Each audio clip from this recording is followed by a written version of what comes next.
Intuitive Enlightenment Tarot. This is Carolyn. I'm here to do your May all signs reading. I want to welcome everyone to this May reading here. If it doesn't resonate, please check your natal placements. Whatever time, if you don't watch this as we're going live, whatever time you do watch it, it is meant to be. The reading is timeless. Whatever time you do watch it, it is meant to be. Okay, sorry about that. So whenever you're supposed to watch it, whenever it's meant to be is when you'll watch it, okay? So everyone, welcome moderators. We'll give it a little bit for some people to get in the room. I'm going to be using different decks, going to be doing a different style this time. I'm going to be using, I'm going to be doing the Celtic Cross, but then I'm going to be doing some new tarot decks that I got, which are situational. One's called Secrets. It's a basically a hit on everything, because it's hard to hit every Aries or Taurus or Gemini reading with just the Celtic Cross. So I will be pulling out some real situational cards that I got decks for. Okay. All right. So we're going to wait and see if we can get any more in the room. We're going to see how many. We've got 4 people, me and the moderators, but we are going to get started in just a minute here. I want to welcome everybody to the May all signs. This is going to be all signs from Aries all the way to Pisces.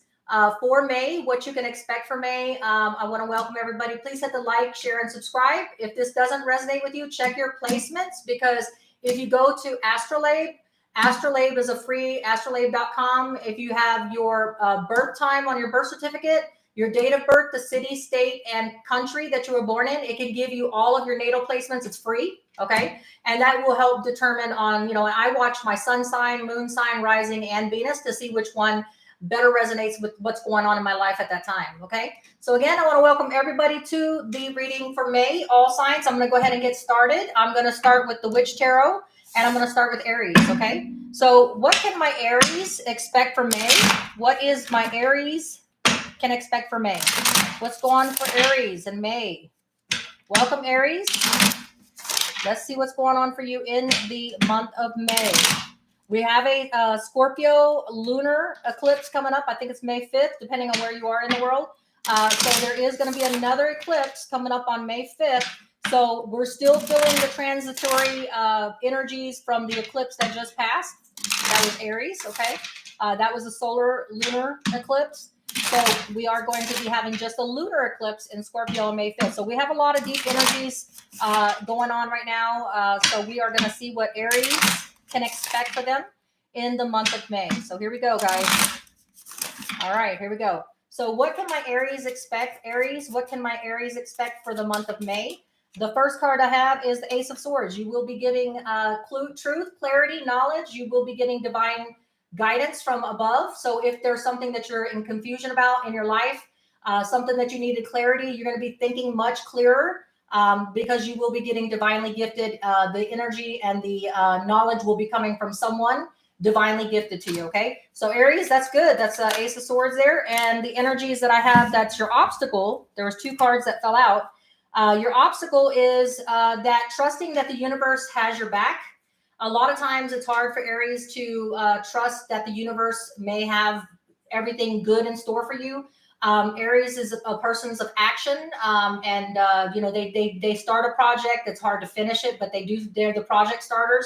So you will be getting divine clarity and truth. You need to trust the universe has your back.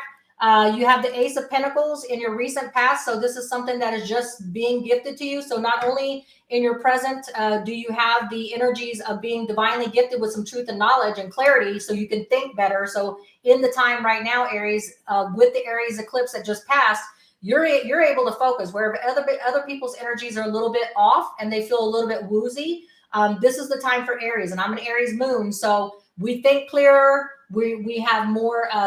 We're ready to start shit. We're ready to get shit done. Where other people are not, and they're in the energies of just trying to cope. We're ready. So in the recent past, you do have a new beginning of divine abundance, prosperity, stability. So in the recent past, you may have started a new job. You may have started a new career, something that's going to take you in the long run. So that's what I'm seeing here for Aries. What do we have in the near future for my Aries? Aries, for the near future, I have 4 of Wands. You're going to have a commitment ceremony. You're going to have something going on that is going to be worth celebration. People are going to be coming to celebrate you, celebrate your accomplishments, whether it's marriage and engagement, some kind of promotion, but you will be celebrated here in the near future for your endeavors. Okay. So for your distant past message, something that you needed to remember going through your karmic lessons, something that's going to help you with your future and present, Aries, I have the card of, let's take a look. I have the Chariot. So you may have been dealing with a Cancer, because this is specific to a Cancer person if you were dealing with a Cancer in the distant past. But I feel like it's more what the card means, that in the distant past, you were all about taking action, making shit happen, you know, putting yourself out there. Okay. So we're going to find out how that resonates with you in this reading. But you were all about taking action. Right now, Aries, is the time for us to take action. Again, I'm an Aries moon. So my Aries moon is more about my true personality, because it's my moon sign. It's not dedicated mostly to my career or how I want people to see me on the outside. So I'm all about getting shit done now. I want to be productive. My mind is clear, where other people's energies may feel a little foggy, a little bit off with the eclipse and everything. Aries, we're about getting shit done now. Okay. So what about, oops, there we go. Too many cards. All right. So what about the future, 6 weeks to 6 months for my Aries? You have 2 cards. You have the Knight of Swords, about blunt communication coming in. It could be from a Libra, Gemini, Aquarius. It doesn't have to be. We have the Knight of Pentacles. So you have 2 knights, okay? So one knight is going to be fast communication, either by you putting out fast communication, communicating with someone, or somebody communicating with you. Then you also have the Knight of Pentacles, which is the slow moving. This is about the prosperity, stability, and abundance coming to you. So you have in the future, 2 options. You have quick communication coming in, but you also have divine or a offer of stability, prosperity, and abundance coming in. So we'll figure out what that's going on. Okay. But you do have 2 energies coming to you in the future. Okay. So what is the present energies my Aries are feeling right now? What is the present energies? The present energies I have is the 9 of Wands. So Aries, we've been sticking through it. We've been going through it. We've not been giving up, but we've been feeling frustrated. We've been feeling, this is a Wands energy. So Wands energy is about action, passion, travel, adventure. We've been putting in the work, okay, with the 9 of Wands. So Aries, you've been putting in the work, whether it's a relationship, career, but you have definitely been putting in the work. Action is being had. You're getting clarity right now. You're getting divine intuition. It's going to lead to some accolade celebration for you. It's going to lead in the recent past here. It could have been yesterday, last week, 2 weeks ago. You got a promotion, or you got noticed. You got gifted a new beginning that can lead to a new job, new career, new relationship. But it's going to be something that's going to take you to a long-term longevity. The outside energies, Aries, is the 10 of Swords. So the outside energies, that is going to help you put this down. So the 9 of Wands is someone sticking it out, going the 9 yards, not willing to give up. But you have the 10 of Swords. And with this new divine beginning of Ace of Swords, Ace of Pentacles, aces are always about new beginnings. In order to do that, you have to have some kind of ending. Okay. So Aries, you could have had some kind of ending that was kind of brutal. It could have been a breakup in a relationship, career, just giving up on something because there was no going back to it. It was dead on a doornail and there's just no getting back to it. But, you know, with the 9 of Wands, the next thing that comes is a 10. So you have the 9 of Wands where you went and you stuck it out to the 9th inning. But unfortunately, the 10 of Swords is about having been communicated to that something's over. Okay. And that is what your distant past message talking to you about taking action quickly, not dwelling on it, not sitting on it. If it's a breakup, it's a career situation that you got let go, or something, you know, just didn't transpire for you, letting it go. Because I do see, like I said, in the near future, you're going to be celebrating something, because with that door closing and the outside energies, you have a new beginning, a new prosperous stability and beginning. It could be a career or relationship. So let that shit end. Let it go. You do have in your future 6 weeks to 6 months a blunt, quick communication coming in. Also a Knight of Swords energy, Knight of Pentacles, a slow progress on something, but you know, that's okay as long as we get forward and we go in progression rather than going backwards. Okay. So what is the hopes and fears? We got the hopes and fears for Aries.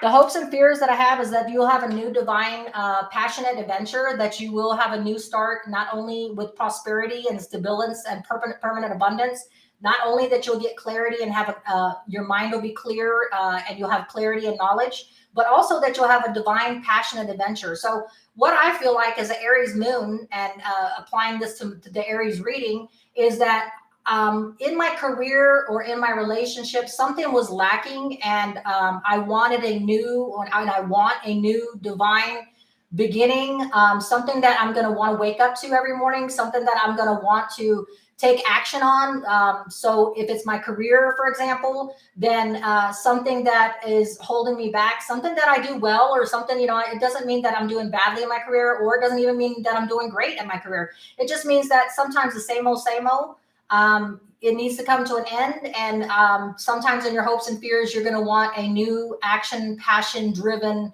relationship, career, however this relates to you, so that you don't have to keep going through the same old. All right. Because Aries, we're about starting new things. And this is going to be right now with Pluto and Aquarius. It's about starting new things, starting new ventures, doing something that's going to be for your higher good, something that's going to make you feel satisfied. It's about the community and what you're putting into the community. If this is a relationship, starting a new relationship that makes you feel like you want to wake up, you want to get up every morning, you want to greet that morning because it's a new day and it's a passionate beginning. Okay. So the outcome I have for Aries, the outcome that I have for my Aries is the Six of Pentacles. You're looking to get what you put into it. Okay. So if you're stuck in a job or a career, however this resonates with you, Aries, and it's the same old in and out, and you just don't feel like you're getting out what you're putting in.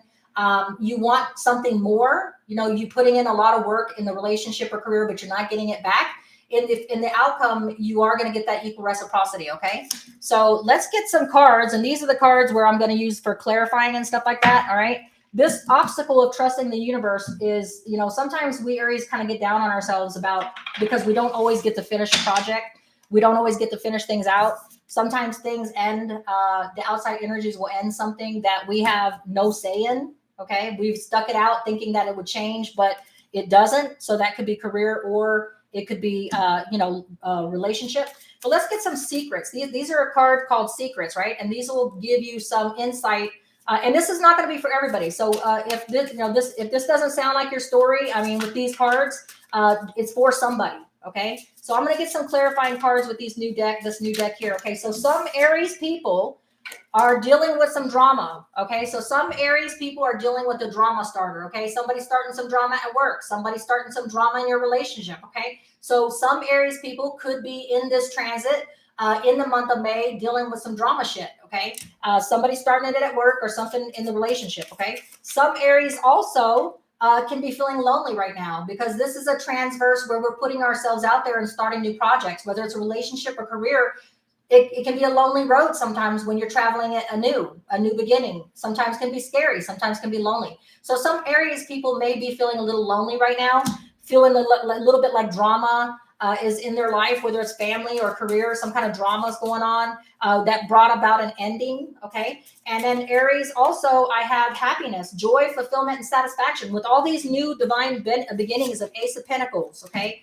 With the Four of Wands, celebration coming near you real soon. Okay. And then also with the Ace of Wands is what you're hoping for. Okay. So think about the future. Don't be afraid of the future. Know that the universe can have your back in this situation. Trust the universe, because your obstacle card was basically not trusting the universe has your back. Okay. But yes, you're getting all of it, and happiness is one of it. All right, Aries. So much love to you, Aries. We're moving on to Taurus. All right. Here we go. So let's go ahead. So this might not resonate with every Aries. If it doesn't resonate with your story, then, or what's going on with your relationship and career, please move on to your other natal placements, because sometimes I have to watch my Virgo sun, sometimes my Aries moon, sometimes my Libra rising. Okay. So we're going to go ahead and get Taurus started here. What does my Taurus need to know? All right. What does Taurus need to know for their higher good? Taurus, what do you need to know for your higher good in May? What's coming to you in May? Taurus, May. Good things. What do we need to know? What expectations do we need to have for May? Going into these energies with the eclipse that we just had in Aries, with also Taurus, you're moving right now into place right now. A lot of Taurus energies in place. We also have a new Scorpio, and I know Tattoo, your Scorpio moon. So this will be really high. The Scorpio May 5th. So a lunar eclipse is going to be affecting my Scorpio moons, my Scorpio suns, my Scorpio risings. You will be feeling it. Taurus, you will have a break because you have a conjunction in Taurus right now. That isn't a good placement. But here we go. Let's go find out what Taurus needs to know for their higher good. All right, Taurus, here we go. What's your main message? Your main message, Taurus, is that you have the Knight of Wands. You're going to be offering and taking action to give a message to someone, an offer to someone. Either someone's offering you action, passion, love, travel, adventure. You may be getting a new job offer. You may be getting a new love offer. You may be getting a travel option, maybe a cruise coming up, whatever it means to you, okay? But you will be either giving those actions out or you will be receiving those actions, okay? What is your obstacle in taking on this new adventure or new offer? What is the obstacles here? The obstacle I have for you is the Page of Pentacles. So right now, you have messages that are just messages, not a full-blown offer when it comes to stability, prosperity, and abundance, okay? So right now, presently, your issue is that you need to make offers or you're going to be receiving offers of action, passion, travel, energy, okay? However it resonates with you. The obstacle is, though, you're wanting to hear messages of a permanent nature. So you want messages of stability, permanency, abundance, but you want it either in a relationship or you want it in a something different than just the Leo, Sagittarius, Aries energy. So what I feel is the obstacle for you is that you're good with putting out an offer of action, passion, travel, adventure. You're also good with receiving action, passion offer, hey, taking up new things, but you're really waiting for a message of something that's going to lead to a more permanent nature, whether it's relationship or career, with the message of the Page of Pentacles. You're waiting for something that tells you it's going to be a long-term thing, whether it's relationship or career, okay? All right, and so I have here, the next one is the Fool card. In the recent past, you had to take a leap of faith. This is the Aries. If you're specific to an Aries, you could have been dealing with an Aries. This could be yesterday. This could be last week. This could be 2 weeks ago. But this is about taking a leap of faith and on chance. The universe will have your back. On this new offer that you're either going to be giving out or taking, you're going to be taking a leap of faith, or you've already taken a leap of faith and not wanting to go back to something old, a career or relationship. You're ready to trust the universe that you want a new beginning. You don't want to go back. Okay. That's what I'm feeling. You don't want to go back. You're ready to take this dog and take this leap of faith. All right. Jump off a cliff, and wherever you land is where you land. Okay. Your near future, Taurus, the near future I have for you, Taurus, is karma. Okay. So judgment is in your favor. So this karma card is all about, what karma you have created for yourself, whether you've created good karma, bad karma. You're all about judgment. Judgment is in your favor. So, judgment is specific to a Libra, but we're dealing with the story and not the person. So I feel like in the near future, today, tomorrow, next week, you're feeling the judgment is in your favor. Good things are going to come to you. Karma is on your side. Okay. So that's what I feel there, Taurus. I feel like you have good things to look forward to. You should keep your head up because you are manifesting and you're bringing in good karma, because that's what you have created with the past actions and the present actions that you're taking right now. Okay.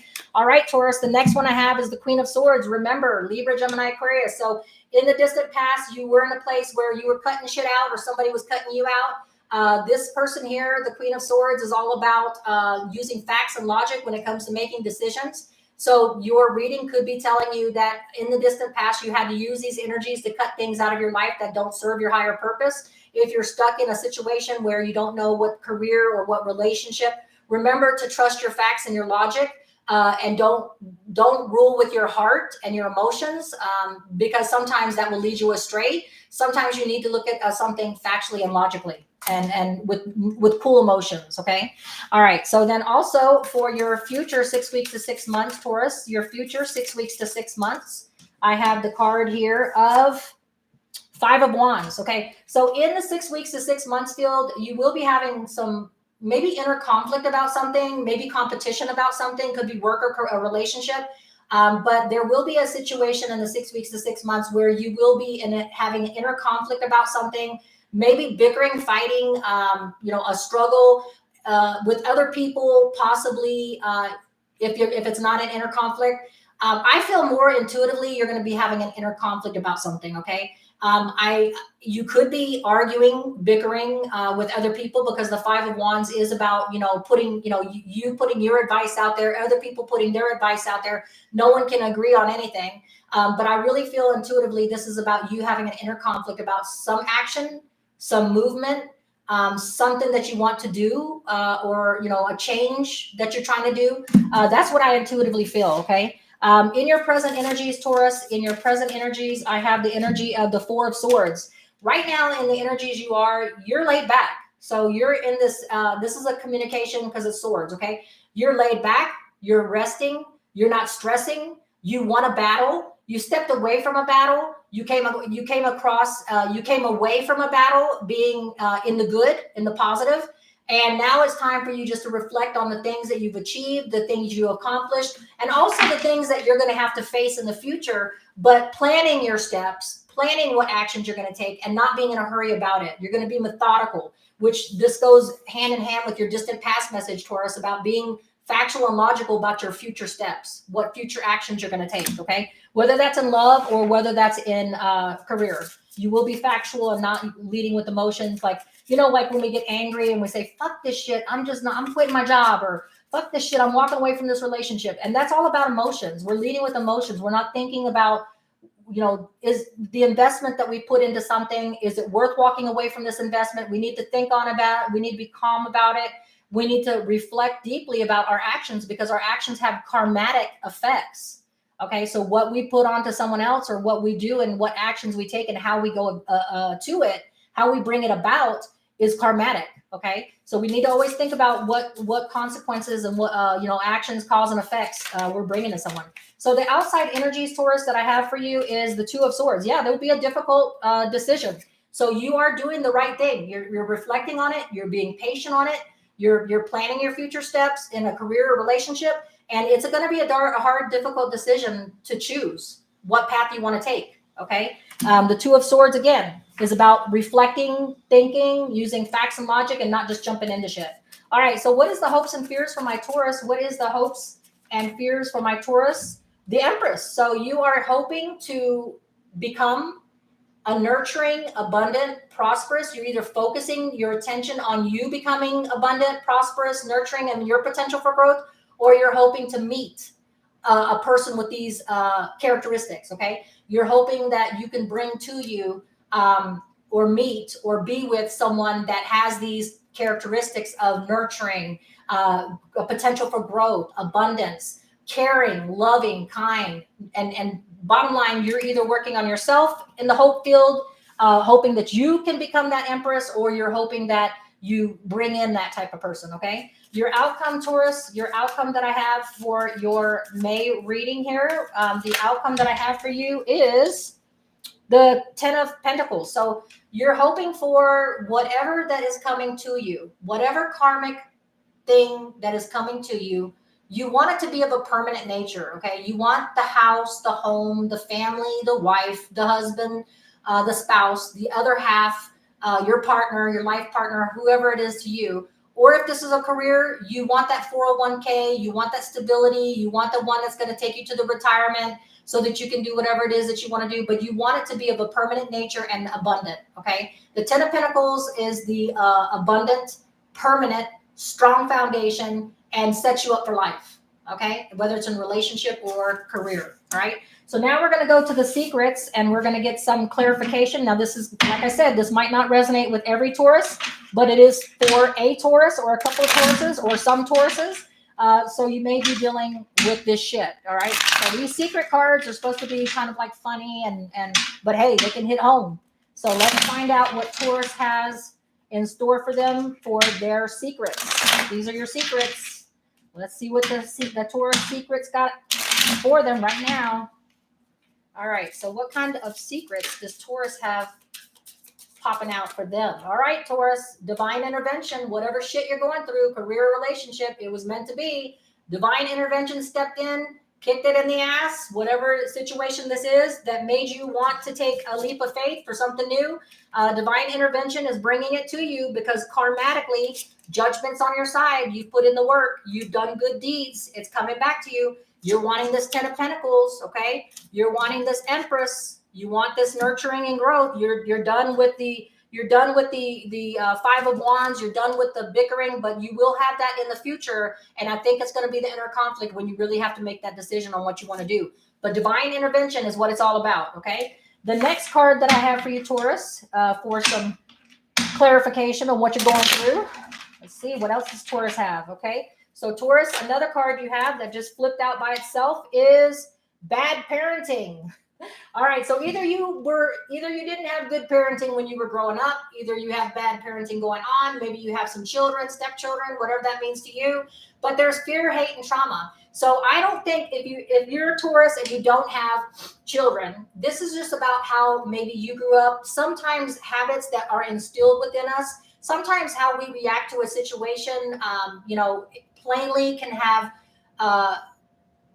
roots based on how we were raised, how we were parented, how our parents reacted to certain things, or lack of parenting did with some things. So you could be having a past trauma about how you were treated, how you were raised, or this could have something to do with, if you have some children, Taurus, it could be watch your parenting skills, okay? Because whatever you're going through or whatever you're trying to manifest and everything, your children are watching, and that's how they're going to be deep rooted when they get older. Okay. So this could resonate with some Tauruses and not every Taurus. Okay. But it's talking about bad parenting, whether you had bad parenting when you were growing up or whether you have some bad parenting going on right now with your children. But something is in the roots of how you're reacting to stuff. Okay. Which is Taurus, you're acting very calm, logical, factual. So that speaks to it. Okay. The other thing I have is games. Okay. So somebody in the Taurus, either your lover, your spouse, your coworker, somebody is playing games and you're tired of it. It's petty, gossip, jealous. So whoever is reacting to you or whoever's causing drama or causing this place of bickering and fighting, maybe that you're going to have in the future, it's all about gossip, pettiness, jealousy, game playing, someone that's kind of trying to keep you trapped, someone that's trying to keep you from your goal of the 10 of Pentacles, okay? Someone that's trying to keep you from judgment, your universal karma that you deserve. Someone's trying to backtrack and hold you back from receiving that good karma. Somebody is holding you back. And that, I think that this intuitively comes with the Five of Wands, okay? With the struggle, with the battle, the inner conflict, competition, whatever it is, there is some games being played. All right. So Taurus, that is the message that I have for you. So be careful in the month of May. Know that the divine is supporting you. If you do things to you in your career, your relationship, just trust that everything's working out because you have it coming to you. Okay. You deserve it. You have it coming to you. All right. So the next deck that I'm going to be using for Gemini, we're moving on to Gemini. Be using these tarot cards here. Okay, so Gemini, let's find out what's going on for my Geminis in the month of May. What does Gemini have coming to them in the month of May? Hello, Mary. Hey, Mary. Hey, Tattoo. Welcome, welcome. This is the May version of what's going on for you. All right, so Gemini, what does my Geminis have going on for them in the month of May? What can they expect? What do they need to know? All right, here we go. All right, so Gemini, I have the Four of Swords in reverse, okay? So the Four of Swords in reverse. Four of Swords in the upright is about taking time to reflect on something, taking time to use facts and logic when you are making a decision. Yours is in the reverse. So Gemini, you're raring to go, and you're not wanting to think about what actions, what karma, what the cause and effect is. You're just out there ready to roll, okay? So that's what I have for Gemini. All right, Gemini, what is your obstacle? Why are you just running into something without reflecting or without taking time? Is this a relationship, career? What do we got going on? What's your obstacle? Okay, so your obstacle is you're trying to receive emotional balance, okay? This is an energy here of someone that is open to love, open to giving love, open to receiving love, emotionally balanced. And so your obstacle is that you don't want to wait on this. You're in a hurry. You're in a hurry to receive a love offer. You're in a hurry to and not wanting to take the time to reflect on future steps and being cautious. You're just throwing it to the wind and the universe. Hey, this is the Aries time. This is the Aries part of the eclipse where it's driving you. The Aries energy in the eclipse is driving you to take action, action, action. And so Gemini, you're all about like, hey, let me take this action. I'm not going to rest on it. I'm not going to sit on it. I'm all about getting that emotional love. I'm about getting that career, emotional fulfillment in a career. Whatever it means to you, Gemini, you're saying, screw this shit. I'm not sitting on it. I'm running to it. I'm gonna be creating this. I'm gonna be manifesting this now on the run, on the fly. Okay. What is your recent past message, Gemini? I have, so you're coming from a place of, look, I don't want to sit on this anymore. This is the Five of Pentacles. This is being, isolated, abandoned, disposed of, feeling like no one has your back, feeling penniless, bereft, and you don't want to sit in it. Okay, so the recent past is that you're coming from a place that, look, I don't need to reflect on it. I don't need to take any steps to plan my future steps. I don't want to sit in this energy anymore. Gemini is what Gemini's saying. Gemini's saying, look, I want to get this emotional balance. I want to get this love. I want to offer love, give love, receive love. I want to be in an emotional balanced place. I'm ready to do it. I'm not going to reflect on it. And boom, I'm getting out of this place of isolation, abandonment. Okay. Whether it's a relationship or career, you're done with it and you've had it and you're like, I'm not sitting in this shit. Okay. I'm not sitting in it. All right. So the next card that I have is, because you feel justice is served. You feel like the near future, Gemini, you have the justice card about equal balance, the balance of the scales. You feel it's your turn and the universe is saying it's your turn, Gemini. So you're like, oh, I don't need to think on this shit. I know my time is coming. And it is today, tomorrow, next week, Gemini, your time is coming because the justice card is in your favor. The justice card is not reversed. So that means that either you're dealing with a Libra that's going to be assisting you in the near future. Maybe a Libra is going to be coming and offering love and emotional fulfillment, or it could just be what the card means, that justice is in your favor, the scales are balanced, and it's ready to rock this shit and get rid of this, okay? That's what I feel. All right, Gemini, your distant past message, Gemini, that I have for you, your distant past message is about offering. So Gemini, you're all about emotional balance. You're all about gaining your emotional balance, giving, offering love, commitment. You're all about the love. You're all about emotional fulfillment. So whether you're offering it, receiving it, Gemini, you just want to live in that moment. Okay. So I'm not a Gemini, but most Geminis that I know, friends of mine and everything else, they love to love and they want to be in a good place and emotionally fulfilled. Whether it's career or relationship, they're all about that emotional balance. Okay. Giving it, receiving it, putting it out there, and just making it happen. Okay. And I feel like it's time for you. Okay. The 6 weeks to 6 months for my Geminis, I have the 6 of Swords in reverse. So the 6 of Swords in an upright is about moving on, changing your mindset, going to a smoother place, smoother sailing waters. So this card in the upright is all about moving on, letting go of the past, even if it means moving in your physical location, changing your physical location, changing your mindset so that, if the thing about insanity is doing the same thing with the same actions in the same places and the same things, people, places, and things, and trying to expect a different result. But you're not heeding that, Gemini. So in the 6 weeks to 6 months, you're like, I don't need to go anywhere. I don't need to change anything. I know I'm coming from a place of this, but the scales are balanced now. So I don't need to change shit. It's just going to come to me. Okay. Well, hey, we'll get clarification on that with those other cards. But this is a person that is in the reverse. So you're not willing to change your mindset. You're not willing to do anything different. You're not willing to change your location, but you're expecting something different. Okay. Justice is in your favor. So, hey, what do I know, right? The divine is speaking. So what is the present energies for my Geminis in love or career? I have the Queen of Swords in reverse. Okay. So the Queen of Swords is all about a person, the energies of a person that is factual and logical. This is you in the upright. This is you in your element, because this is Gemini. It's Libra, Gemini, Aquarius energies, about taking cool, factual, before I make it a step, before I take any action, before I make any decision, I'm going to think about the facts of the situation. I'm going to think about the logic of it. Well, you're not having it. So in your present energies, you're all about emotions. Okay. That's probably why your distant card came up. You're all about the offer of love. You're all about, the love, the offer, the emotional fulfillment. You're in that playmaker action where you don't care how you're going at it. You don't care. You're just flying by the seat of your cuff of emotions. And this is not a good place to be. When you have the Queen of Swords in reverse, this is the person that doesn't speak the truth. This is the person that doesn't use logic and facts. And this person's coming from a place of pretty much darkness. Okay. Not that darkness is an evil. I'm just saying this person's not in their right mind when they're in the reverse and is not thinking logically.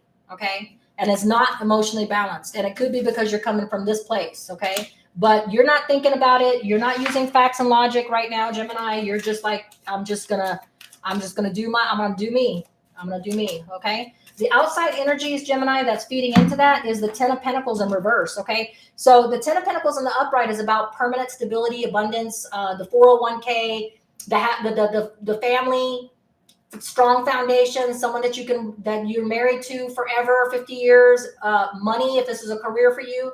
This is about the 401k, the retirement. When you have it in the upright, that means that you're going to be fortunate enough to be blessed with permanent foundation, permanent stability. But yours is in the reverse. So it may be, Gemini, that you really need to think about how you're going on it, change your mindset or change your location. Going at something half-cocked and not taking the, and I know why you're doing it. You're coming from a place of abandonment and isolation, and you're just in a quick hurry to make a change. But if you're going at it like this, you're going to be going at it the wrong way, and you're not creating and you're not thinking and planning strategically on how to get that emotional stability and emotional balance and to receive those offers. Okay. So just know that right now in the month of May, it's going to be kind of crazy. And it could be crazy, Gemini, because we're going to be going in through another Scorpio lunar eclipse, and Scorpios are deep thinkers. Scorpio is all about mystery. They're detectives. They like to go deep. Okay. Your hopes and future is that I think that you're fearing, this is your hopes and fears. Okay. Gemini, I think that you fear that you may have to take some time out. This is specific to a Virgo. If you are having to take a time out from a Virgo, that could be your fear. Also, I feel intuitively that this is a fear of, look, I don't want to take a step back. I don't want to seek a deeper wisdom. I don't want to isolate myself. Look, I isolated myself in the recent past because I had no choice. I was abandoned, isolated, left out in the cold, dumped, left abandoned, didn't feel like anybody had my back. I'm not about to take a step back and take some more deeper thinking and wisdom. I want to take action. I don't want this isolation and putting yourself in isolation and to seek a deeper wisdom. Okay. So I think that, Gemini, with the way that the cards are going, that you fear having to put yourself in timeout to seek a different perspective, having to change your mindset or changing your location because you just want to hurry up. Let's do it. I want to do it yesterday. I want to do one and done. I'm not about doing any more work. I've been in isolation. I've been abandoned, and I don't want to do that no more. Right. And so your outcome, Gemini, in this reading is that you will have offers. You may be making the offers. You may be taking offers, and it may be new action, passion, adventure, and travels in a career or relationship. Okay. If you're looking for either or. But just be careful because if you're not careful about the actions that you just take the actions that are coming without taking thought, you may be taking the wrong action. You may be taking the wrong adventure, okay, for a wrong passion, okay? And we're going to get some clarification with the secret cards here for Gemini, okay? All right, Gemini, what secrets do we need to know about this reading here, okay? And this might not resonate with every Gemini, but like I said earlier, just take the time to look at your placements, your moon sign. Like I said, I have a Virgo sun. If it doesn't resonate with my Virgo sun, the story, I go to my Aries moon. If it doesn't resonate with my Aries moon, I go on to my Libra rising, okay? And then if it doesn't resonate with there, I go to my Venus. My Venus is in Virgo. So then, sometimes you just have to go to each placement and see where the story resonates with you. But Gemini, you're about taking action and not thinking about the consequences, not thinking about, you don't care if you're going north, south, east, or west. You don't care if the relationship was with the first person that comes along, or, if this is a career, taking the first job offer that is offered to you. You're just about, hey, I'm just going to take the first thing that comes, the first person that comes, however that is with you, Gemini. You're not taking any action to think, but okay, these are the areas, like I said, eclipse. It was the eclipse that we had in Aries just passed with, and it's all about taking action. And sometimes Aries are not about thinking before they just take action. Okay. So here we go, Gemini. Here's the clarity we need. What is it that my Gemini's secrets that might be coming out? Okay. So if you take the first person that comes along, you may be getting a player. Okay. So if you get the offer of a job, career, relationship, whatever offer that you're ready to take, that's just the first come, first serve basis, maybe a player. It may be a player in a relationship. It may be a player that's coming to you in a offer, a job career. It's not something that's going to take you long term. It's just something that they're playing. They just need somebody to fill the seat right now. They're not looking at you long term. But if this is a relationship, don't take the first one. That take the time to plan your steps, change your mindset, do the work, think like a Gemini, because you're coming up with a player card. Okay. The next one that I have for you, Gemini, just flew out by itself. Spotlight. Gain clarity, coming to light, uncover. So spotlight. So what it's saying is that in the hopes and fears where you're not wanting to take the time to isolate yourself to seek a deeper wisdom, okay? The cards of divine universe here is telling you to put a spotlight on it. You need to gain some clarity, okay? There's a coming to light. There's some uncovering. It may have something to do with this player, but you do need to take the time to uncover whatever it is that is hidden. Okay. And it may mean that in order to gain clarity, you might put a spotlight on it. You can't put a spotlight on it if you're running 150 miles an hour and you're not willing to slow down and think about, with facts and logic, where is this going to take me? Is this going to take me? Is this person offering me a stable relationship? Is this person just playing me?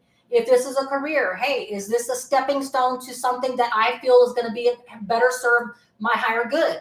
Is this something I'm just going to be going into, and it's just going to be another dead end. Okay. So how you do that is you put a spotlight on it. Okay. The next and last clarification card I have for you, Gemini, is the obsessive thinking. Okay. So in this time when you were in isolation, abandonment, feeling somebody left you out and you were feeling disposable, I feel like you were overanalyzing, overthinking, and stressing out. And that's why you don't want to revisit it. But if you take this Queen of Swords in the upright, you can think about things and not overanalyze it. You can think about things and be patient with yourself in forgiveness and kindness, and not psychoanalyze something or retrospect on something and overanalyze it. But you do need to think about things. You do need to analyze things, but you don't have to stress out about it. It's just planning and using the facts and logic. This is the Queen of Swords is a person that is a very calm, cool, aloof. This is the person you want to go to when you want to get a logical decision on something. But being in the reverse means that it could be that you're in the reverse because you were overanalyzing it, overthinking it, and stressing about it. You can think and you can analyze and think something through without becoming stressed over it.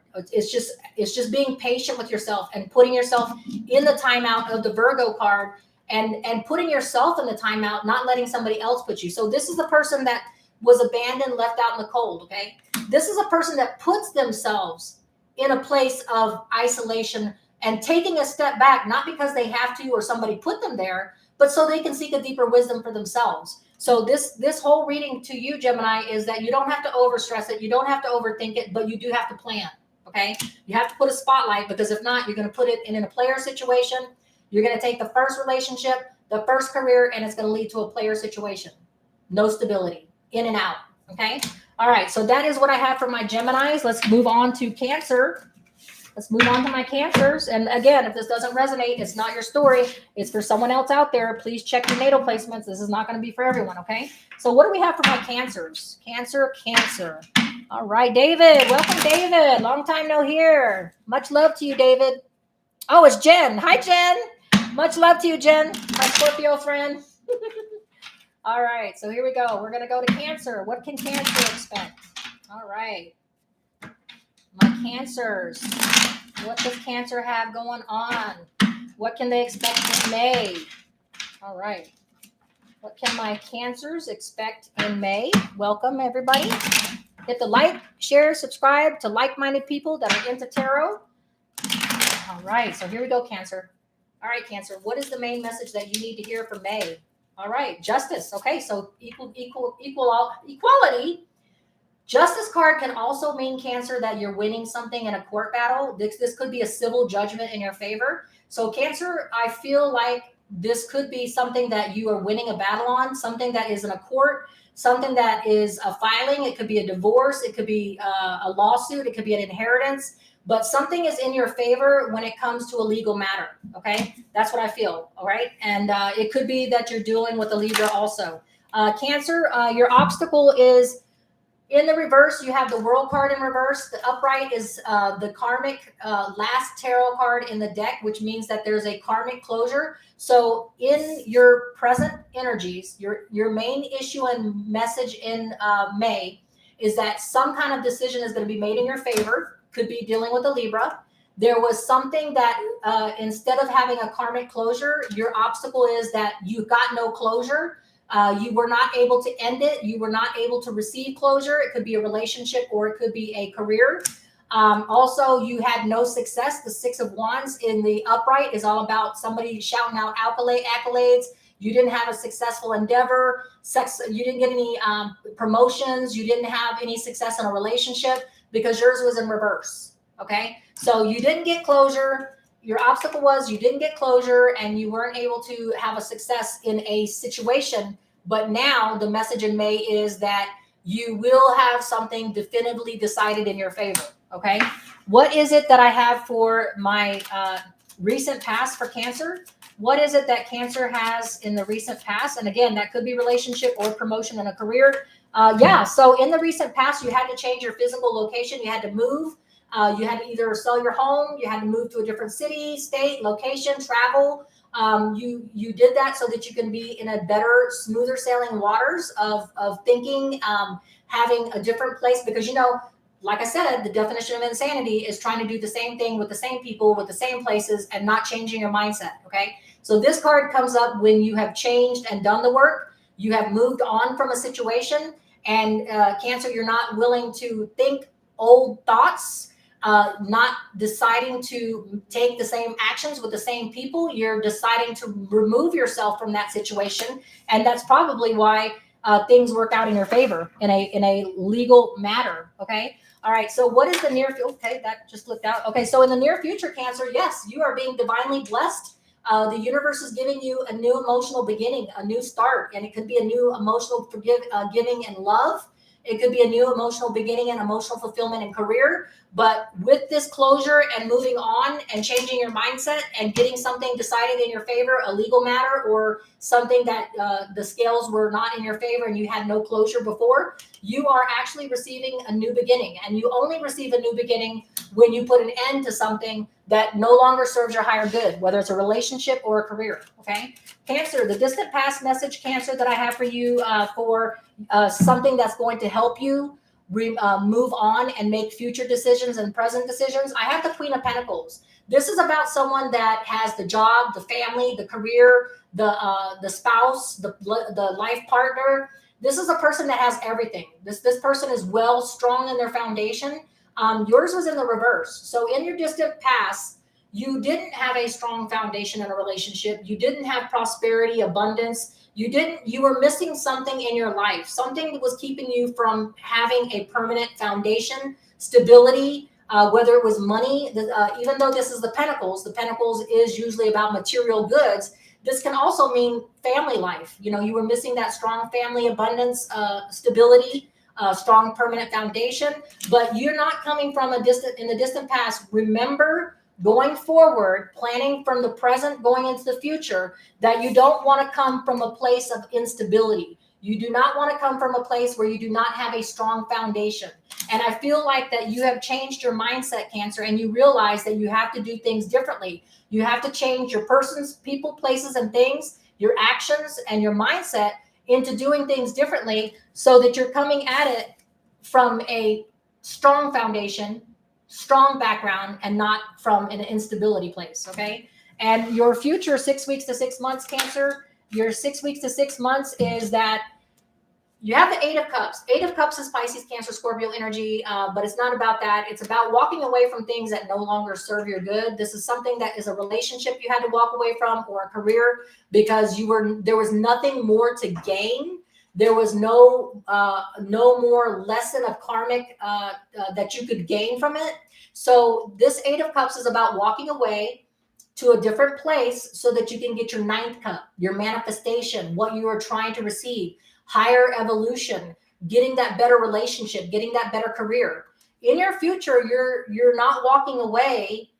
So with your obstacle being not success and not getting karmic closure, I have a feeling that you're returning to something in 6 weeks to 6 months after moving on, after giving a new beginning of emotional offer and relationship or career. 6 weeks to 6 months, you're going back and revisiting something. You're not walking away, you're returning to it. And we'll get clarification with those clarification cards, okay? What is the present energies of Cancer? What is the present energies of my Cancerians? What is Cancer needs to know about their present energies in May?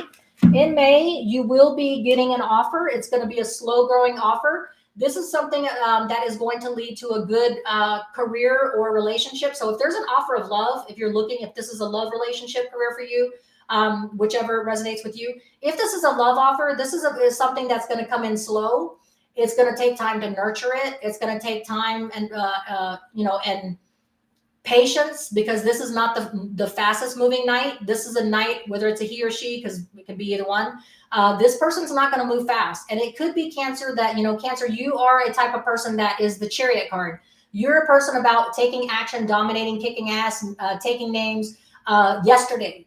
You want that action to be done and over with. I mean, Cancer, you are about making shit happen in the present.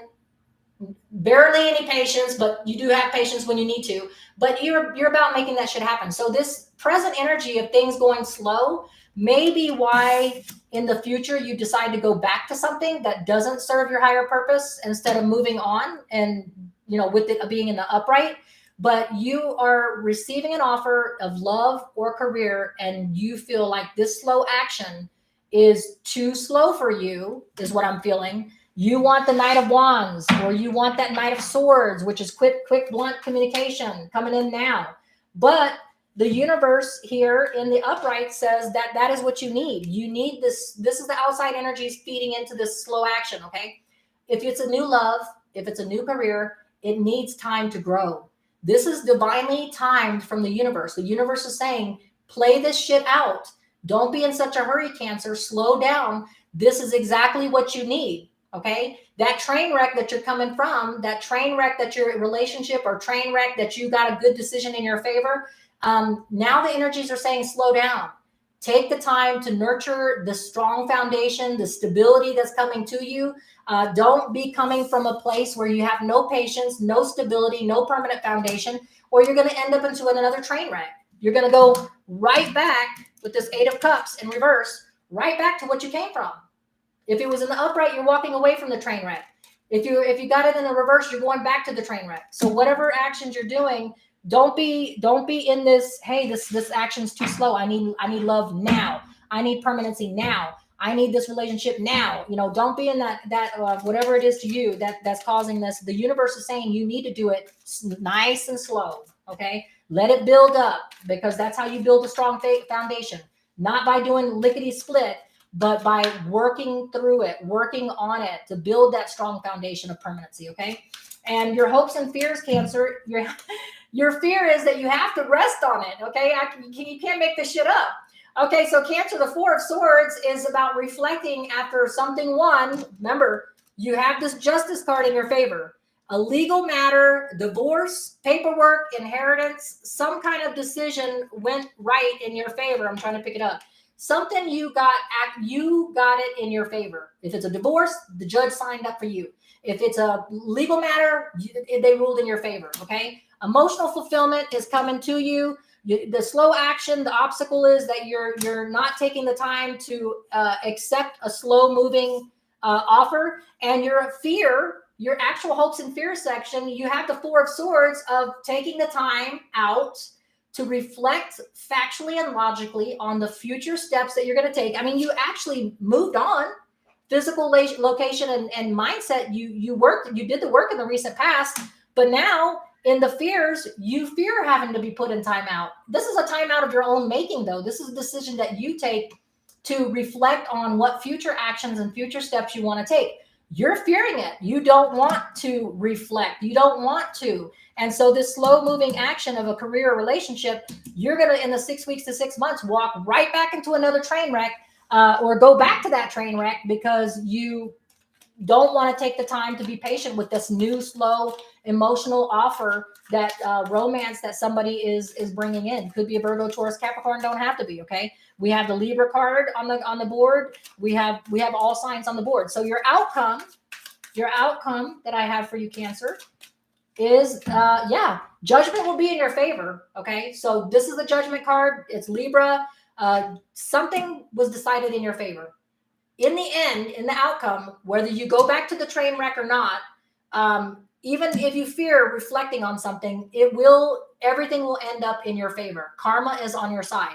So Cancer, whether you go back to the train wreck, whether you go fast in this action, whether you choose not to reflect on something and take your future steps, whatever it is, however you go about it, somehow the universe is saying it's going to work out in your favor. So I guess I really wouldn't worry about it, because however you decide, or maybe this reading helps you to kind of slow down and say, you know what, there's nothing wrong with bringing in a slow romance. There's nothing wrong, because this is the one that finishes the race. This is the one that leads to permanent abundance and stability. This is the one that takes you to the end of times. You know, it's not the in and out. Okay. So maybe you're going to hear this reading. Maybe it's when you needed to hear this reading, but taking the time to slow down and not fearing putting yourself in a reflective state.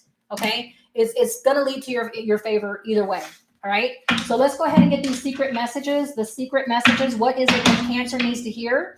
What messages are going to clarify this reading? What is it that Cancer is in a train wreck about? What is this? Is a legal matter, or what kind of justice has been served for Cancer? All right. We're going to do this here. All right. What is it that Cancers need to know? All right, Cancer. Let's see what's going on. What's the secret? All right, Cancer. What you need to hear is coming out. Or we're all going to hear it. All right. You're fed the fuck up. Okay. So you're fed the fuck up, Cancer. And this train wreck that you're going through, you're not, even though it was a train wreck in the 6 weeks to 6 months, you're going right back into a train wreck instead of walking away from the train wreck. But hey, you're fed the fuck up right now, but you have new divine emotional offer. You changed your location and your mindset. You did the work. In the distant past, the memories don't come from a place of instability. Be patient. Take the time. Take any kind of slow offer, whether it's romance or career, because that's the way the universe wants you to do it, so it can become successful and not have a train wreck. But either way you do it, Cancer, either way you do it, my reading is saying that it's going to come out okay for you. However you do it, but it's saying you're fed the fuck up. All right. So you're fed the fuck up. Let's see what else Cancer has going on. Yes, legal issues. All right. So, okay, my intuitiveness is kicking in.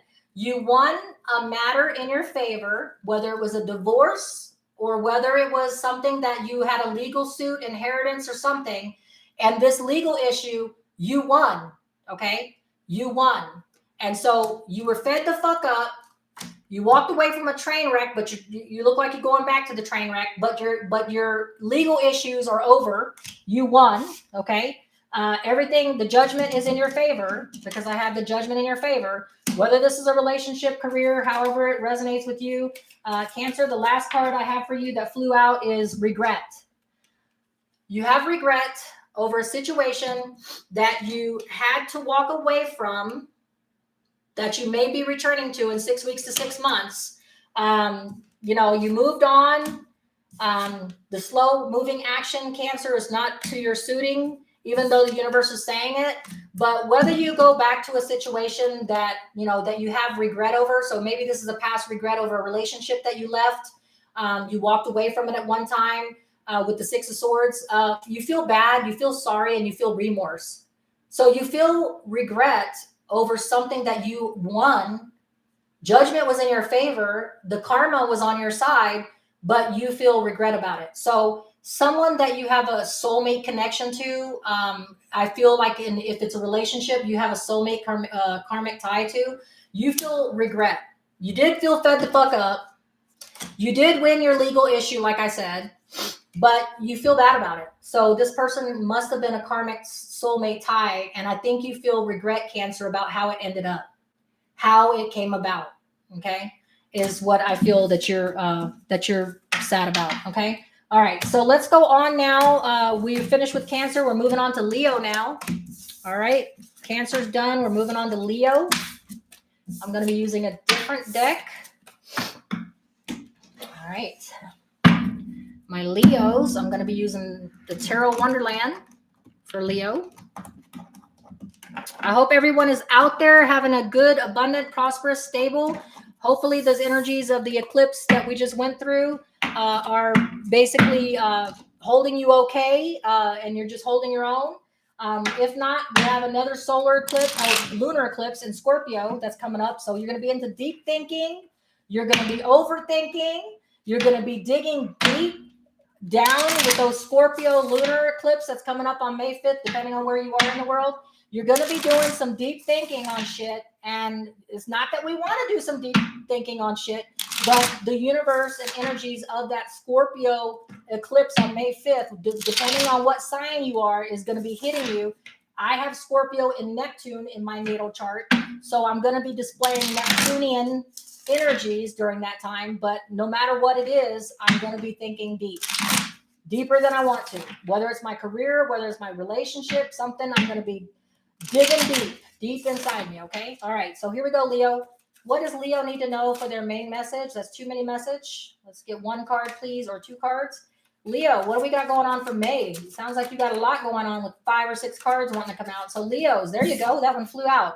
Okay, so you got conflict, competition going on in May. You may have an inner battle or an inner struggle about, conflict on something that you want to do in a relationship or career. Your obstacle in May, Leo, is that you, so your obstacle is a good card, okay? You've got the skills, you've got the tools, you got everything that you need, but are you using it? Because if this magician card is in your obstacle card field, it means that there's no need to have inner conflict. There's no need to be in competition. There's no need to be fighting, arguing, and bickering with someone. You've got everything you need to manifest what it is you desire. Just cut out all the toxic arguing and bullshit, okay? And just use your magician card as your obstacle card to make the shit happen. You can cut out all that shit. Cut out all that toxic shit and just go straight to your tools that you already have and just manifest that shit. Let them bicker and fight and argue about it. Let you be in inner conflict after you've already done the deed, okay? Your recent past energies, Leo, that I have in a relationship, or 6 of Wands. So you're coming from a place of success. If it's a relationship, if it's a career, you're coming from a place where you got accolades, you got recognized, you got commended. If it's a relationship, you got love, you got flowers, you got baby, I love you. You're everything to me, everything that anybody would want in a relationship. Okay. Someone that treats them like gold. If this is a career, you got that promotion, you got the accolades, you got rewarded for something, you got the bonus, whatever it is, but that's where you're coming from, Leo. You're coming from a place of this. Okay. And what are we going into, Leo? What is Leo going into in May? What is it that my Leos, what is it that they're going to recent, near future, Leo? I have the 4 of Swords. Okay, so you're doing it right. All right, so Leo, you understand that after coming from a place of success, you have to strategize. You have to take the time to plan, rest on it, reflect on it. Don't be in a hurry, because these Aries energies and this Pluto and Aquarius is making us want to join in the community, start a project, go, change. Okay, so everybody is in this driven energies of wanting to start some shit, wanting to get projects done, start new relationships, close out old ones. But you know that coming from a place of success, the best way of action is to plan. This is the Libra, Gemini, Aquarius. This is to think about things logically, think about factually. Don't be in a hurry. Okay, I won my accolades. Now I want to ascend or evolve higher in a relationship. I want the relationship to be taken to a higher place. I want my career to go to a higher place. And how am I going to do it? By thinking on it, reflecting my future steps so that I take the right action, not a action, but the right action. Okay, Leo? And that's the way you're coming at it. What is the distant past message that Leo needs to remember? Okay, that one flew out. Queen of Cups. Your distant past message, Leo, is about being emotionally balanced when you make decisions in a relationship or career. Being in a place of emotional balance. You cannot come off half-cocked and be in this mode of instability and not being emotionally balanced when you're making decisions. Okay. You have to be open to love if you want a relationship. You have to be open to giving and receiving love if you want to be emotionally balanced. If you're not balanced, if you're not in a good place, you're not going to be making decisions with emotional stability, right? That's why in the near future, you're taking the time to plan everything and make sure you're in an emotionally balanced place. This is your distant past message. This is the karmic lesson that you learned in the past that helps you in your present and your future decisions. That's probably why in the recent past you had the success, because you're coming from an emotionally balanced place. You're thinking about logical steps for future action in relationship or career. And you're right now in your present energies, Leo, you got the Hermit card. You could be dealing with a Virgo, Leo, or it could be just what the card means. You could be coming, you're taking the time to isolate yourself. You're taking the time, not because you have to, not because somebody's putting you in timeout. You're choosing to isolate yourself, seek a deeper wisdom, and come at it from a place of enlightenment. All right. That's the present energies that you have right now. The outside energies is because you know pain. The Three of Swords is about pain, grief, sorrow, anguish. Okay. So what is making you isolate yourself? What is making you take the time out to seek a deeper enlightenment? Okay. Is that you know what happens. The outside energies has brought you this in the past. You come from a place where you know pain, you know suffering, you know anguish, whether it's in a relationship or whether it's career, a move that didn't end up well and ended up in a dead end. You know that you don't want to feel this anymore. The outside energies that's helping you take the time to seek a deeper wisdom, unless you're dealing with a Virgo, is that you've had this pain brought to you before and you don't want to revisit it again. So you're very calculated with your steps and your actions that you take because you don't want to feel that pain, anguish, and sorrow, or you're coming from a place where you still feel that and you still know that you have some work to do on your shadow side. Okay. So what is the hopes and fears? What is the hopes and fears for my Leos? I have two cards. So your fear is that you have to put in the more work. Okay. So the Eight of Pentacles is Virgo, Taurus, Capricorn energy, about putting in more dedication, more discipline, more hard work in mastering something. Okay. Your hope is that you get messages of a new adventure, action, and passion. Okay. So your hope is that you can have action, passion, and adventure. And your fear is that before you can get that message that comes in of action, passion, travel, adventure, new relationship, new career, that you're going to have to put in some more work on your shadow side, because you did have the grief and sorrow card, and you do have taking deeper wisdom, isolating yourself. So you may fear that it's going to take a little bit more more work on your darker shadow side, but you're hoping that this new message comes in about a passion, an action, adventure, travel, whether it's a relationship or a career. That's what your hopes and fears are, Leo. Your outcome, Leo, your outcome that I have for you is Eight of Wands. You're going to get that communication. So remember, you were hoping and fearing at the same time, but you were hoping for the Page of Wands, a message of action, passion.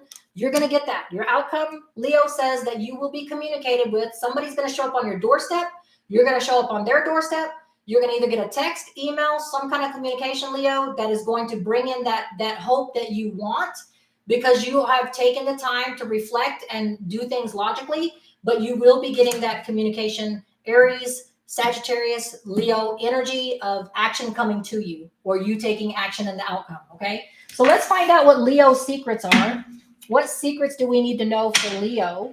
All right. What kind of secrets do we need for Leo to hear? All right. And welcome, Shaylee. Welcome to it. All right.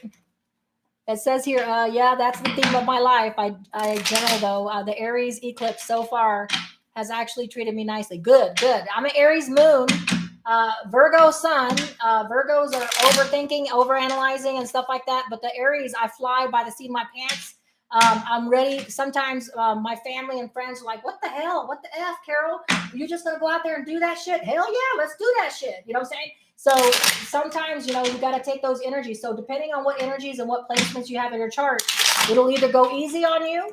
It'll be a place that you're coming from, that you're used to, like making decisions on the fly with these Aries eclipse energies. Or you'll be over analyzing, stressing the hell out, and saying, what the F, okay? What does Leo need to hear about their secrets, okay? So Leo, your secrets are you are in the divine masculine. Okay. So whether you're feminine, whether you're a he or she, it doesn't matter. You're coming from a place of divine masculine. Okay. You want to control, you want a strong foundation. You're all about a strong stability. You want to control the situation. Okay.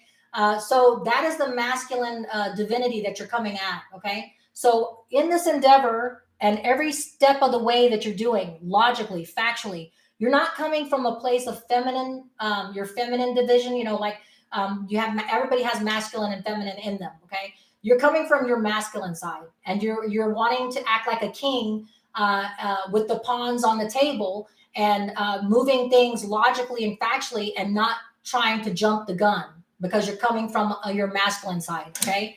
The other message that I have for Leo is here. Bear with me. I saw it flip over.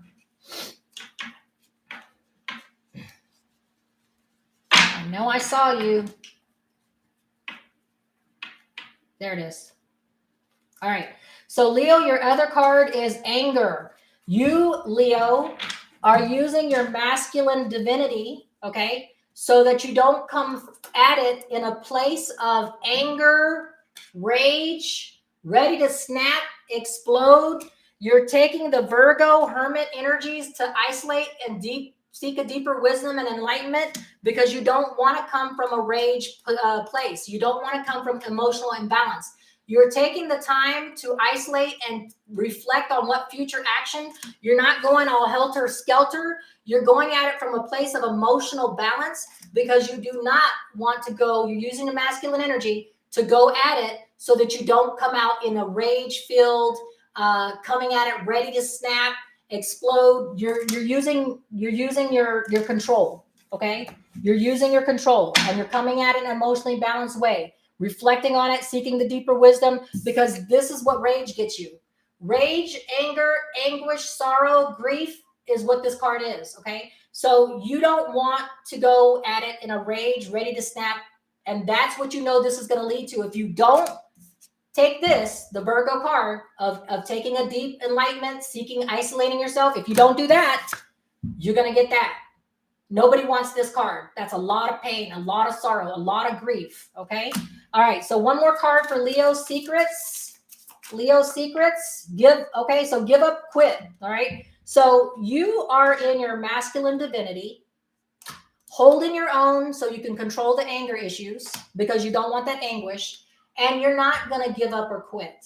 Okay. So this card is give up, quit. This is not what a king does. A king does not give up. A king does not quit. A king thinks logically about where he needs to put his knights, his bishops, his pawns. He reflects on it. He's all about protecting the kingdom. Okay. And the kingdom also can be your divinity inside you. Okay. Your kingdom can be you. This is your kingdom. This is your temple. Okay. And so he or she, because remember we're talking about Leo, it can be, king can be a woman or a man, because everybody has masculine and feminine divinities inside them. Okay. But you're not willing to quit, and you're not willing to come at it in anger. You're thinking and planning this whole board, this whole chessboard is what I have a picture of in my mind.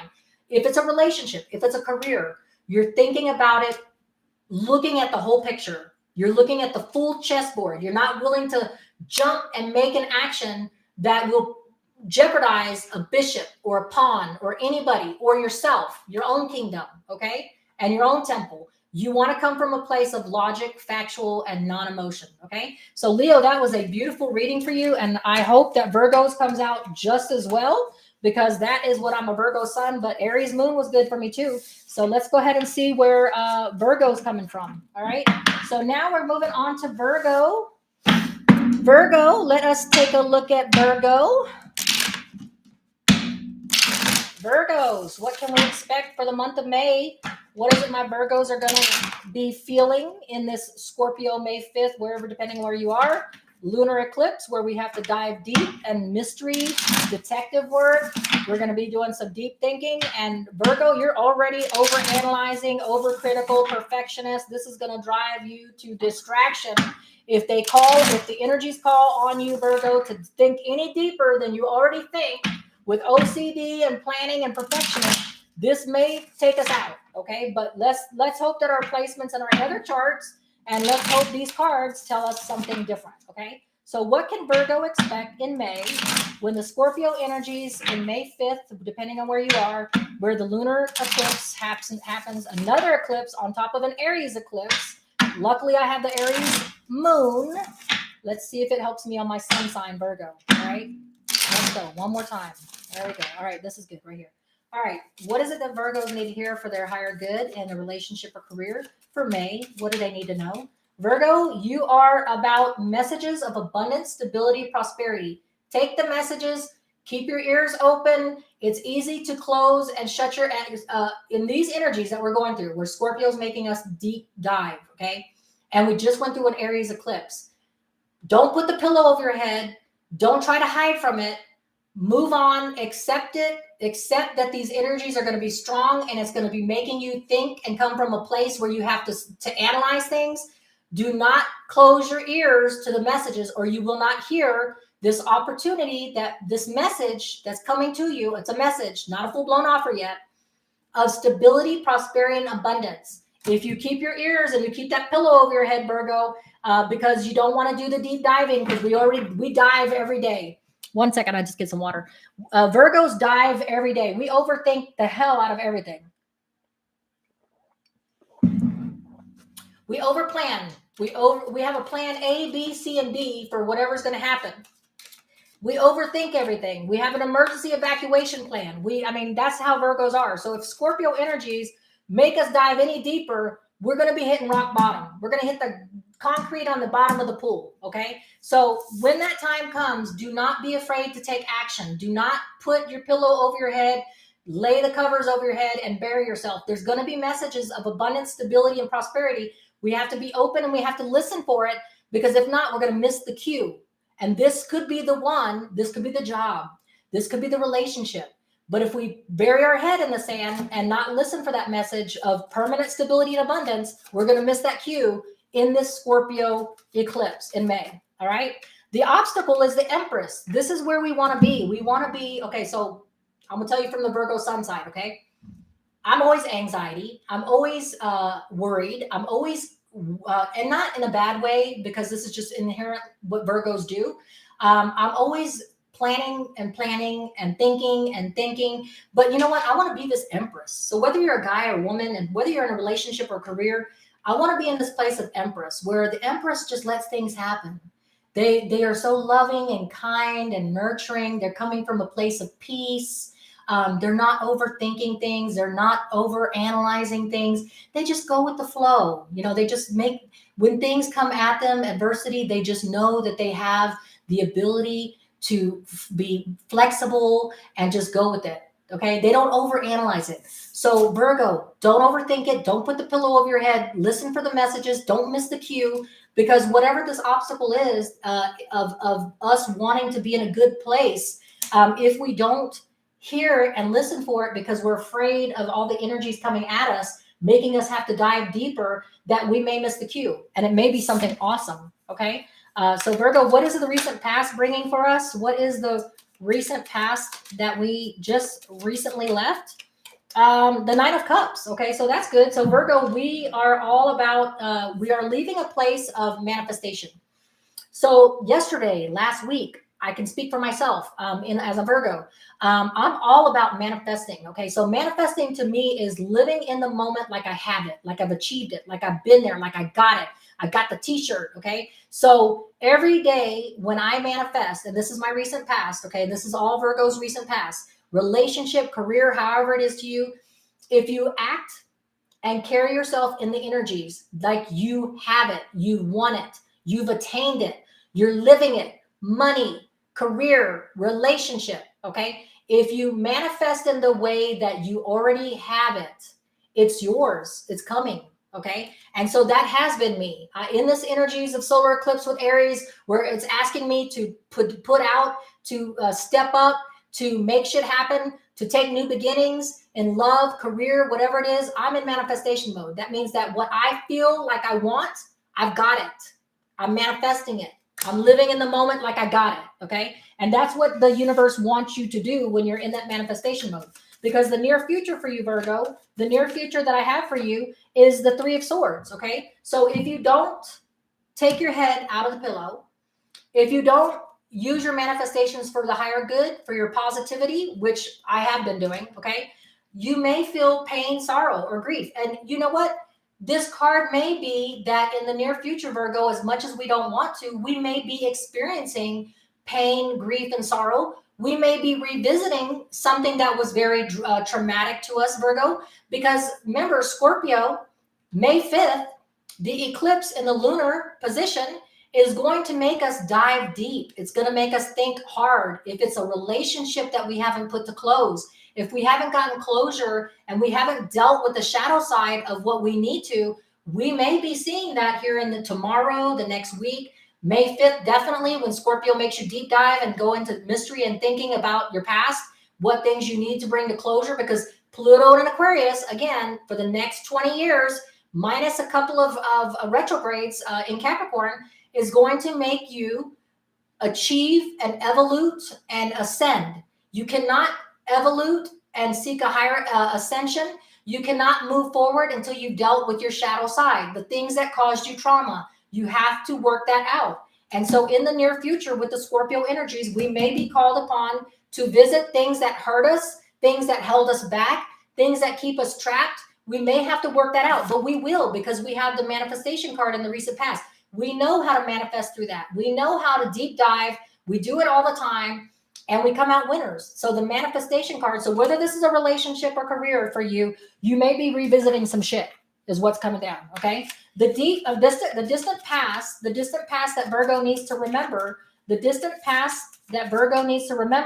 is that we've been there, done that, got 10 t-shirts. The 10 of Wands, Leo, Sagittarius, Aries energy is about being overwhelmed. Being so freaking overwhelmed that we could not take another step in that relationship, having to carry the burden by ourselves, doing all the work for our other half, okay? Or if this is a career for you, you were overworked, manipulated, controlled, people making you do all the work, okay? And you were so overwhelmed that you just couldn't do it anymore, okay? So Virgo is the distant past message that's going to help you through this, these energies that we're going through in May, is that you've been there before. You've been overwhelmed before. And guess what? We're still here. We're still moving. We're still going on. We're still keep on keeping on, right? So whether you're going through it, whether you have to do some shadow work in the near future, just remember, you come from that place. You've been overwhelmed before. You've had to do the deep dives, and you let that shit go. All right. You may have done the work, and now we have to revisit it so we can move on. But your 6 weeks to 6 months, Virgo, your 6 weeks to 6 months is all about the high priestess. Okay. So in the 6 weeks to 6 months, we will be listening to our deeper wisdom. We will be seeking a higher wisdom within ourselves. The high priestess is when a person knows what's right or wrong. When you revisit the things that you overwhelmed you in the past, when you dredge that up deep inside, because Scorpio, remember, is coming, the eclipse, and it's going to make you revisit things and deep dive. You're going to trust your instinct and your gut instinct when it comes to things that overwhelm you. When it comes to things that cause you this Three of Swords feeling, okay? And we made it through it before. We're going to get through, and we're going to get through it again, okay? Because we have that manifestation power. We get shit done, Virgos. We don't quit, all right? So the present energies for my Virgos, is the Chariot. You're going to either deal with a Cancer. So you could be dealing with a Cancer. If you're not dealing with a Cancer, Virgo, then you're going to be dealing in the present energies right now. Because like I said, Aries is pushing us. It's pushing us to take on new projects, new relationships, put behind closed chapters, and evolve and ascend, okay? So we Virgos have the tendency to want to do it quickly. Okay, so in our present energies, you could be dealing with a Cancer. If you're not dealing with a Cancer, Virgo, this is about you wanting to take it fast. You're wanting to dominate, kick ass, take names. You want to take shit and get shit done like yesterday. Okay, you don't want to have to do it slowly. But your present energies with the Chariot, let's go ahead and get the outside energies. Remember, we're going through an Aries where it's making us do the productivity in a relationship and a career, however it resonates with you. We're wanting Virgos. We don't like to let shit sit. Virgos like to get shit done. We're like the best managers and supervisors because we're production wise, we put that shit out. We get it cranked out like that. Okay. We're not the best workers, but we're the best supervisors, organizers, planners, because we get that shit done like yesterday. Okay. And so we're always in this energy of Cancerian energy of getting shit done. Okay. Whether it's a relationship, whether it's a career, but you're in that present mode of Aries being pushed to get productive, get shit done, put yourself out there. But the Knight of Cups is about emotional balance, okay? We want to hurry up and get that shit done, is what I'm intuitively hearing. We want to use, unless you're dealing with a Cancer, we want to dominate, kick ass, take names, because we don't want to be dealing with this Three of Swords shit. We want to be emotionally balanced. The outside energies is lending us the balance of emotional, open to love, open to giving, open to receiving, whether it's a career, whether it's love. We want to handle the shit fast because we want to be in this place of emotional fulfillment. We don't want to be diving into the Three of Swords. We don't want to look back at what's overwhelmed us in the past.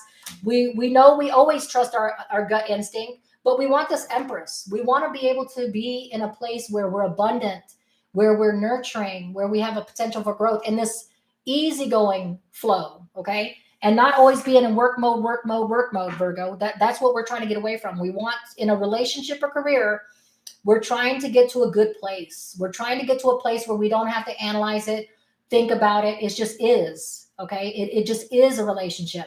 It's a good relationship. It is a good career. We don't want to have to think about it. We don't want to have to think about the struggles and the overwhelming. We just want to be able to be like the Empress and just be, okay, and accept. Okay, so what is our hopes and fears, Virgo? Okay, so our hope is that we can be successful. So the Six of Wands is about accolades. We want to be successful in a relationship. We want to be successful in a career. We want to be able to come through this, do the work, do the shadow work, come out of that Three of Swords, come out of that place of overwhelming. We want to come out of this place of go, go, go, go, go. And we want to be emotionally balanced while we do it. And yeah, so we want to be successful. That's our hope, okay? What is the outcome for Virgo? The outcome for my Virgos. Virgo, the outcome is the Five of Pentacles. When we walk this walk and have to revisit this, have to go through this, all right, with the Scorpio diving deep and everything, we might feel like this. So in the outcome, we may feel alone. We may feel isolated. We may feel like we are drained of energy, penniless, isolated, disposable, but those are just feelings of going through the transition, okay? Because in order to ascend or evolve or to be able to manifest to a higher level, you got to do the shadow side. The shadow side never feels good. When you have to do the work and you have to dig deep on what you need to change, what you need to overcome, what obstacles you need to challenge yourself with, it never feels good, okay? So the outcome is when you feel like this in the end, just know it's part of a transition. It's just the energies that we're going through. We will get through in the end because we always have this manifestation, okay? So you may feel it because it's just a transition. It takes you like the butterfly and the caterpillar. You have to be isolated. You have to feel like you're alone. It feels like a lonely path when you're in that caterpillar stage where you have to, you're working on the shadow side so that you can bloom like a butterfly and come out on the other side ascended. Okay. So Virgo, that doesn't sound like a great thing, but I mean, it is a good thing. But we just have to work on the shadow side because Virgo, it sounds like we have a lot of shadow, Virgos are about burying the shit and keep going on and on and on and keep on keeping on and not trying to work our shadow side out. We just pile it on top of each other, keep trusting our instincts and going and going and going. Well, eventually we have to do the work. We have to visit whatever it is that we need to do the shadow side work on, okay? So on the side of, bear with me, we're going to find out what Virgo secrets are. Okay, So Virgos, what's the secrets Virgos have here? What is it, the secrets that Virgos got going down? What do we need to hear for our secrets? I'm going to put it on blast, Virgo. We're going to put it on blast. Virgo, oh shit, there it goes. It's on blast. Okay, so Virgos, in this shit dealing moment that we're going through, where we're going to feel isolated, disposable, and someone discarded us, there's going to be an offer come in.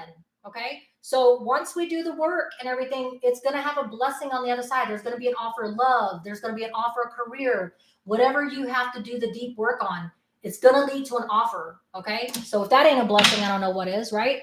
All right, so what else is Virgo going to get? All right, not only are you going to get a offer, Virgo, not only are you going to have an offer, you're going to be cautious. Okay, so this is red flags. So the red flags, caution, beware, watch out.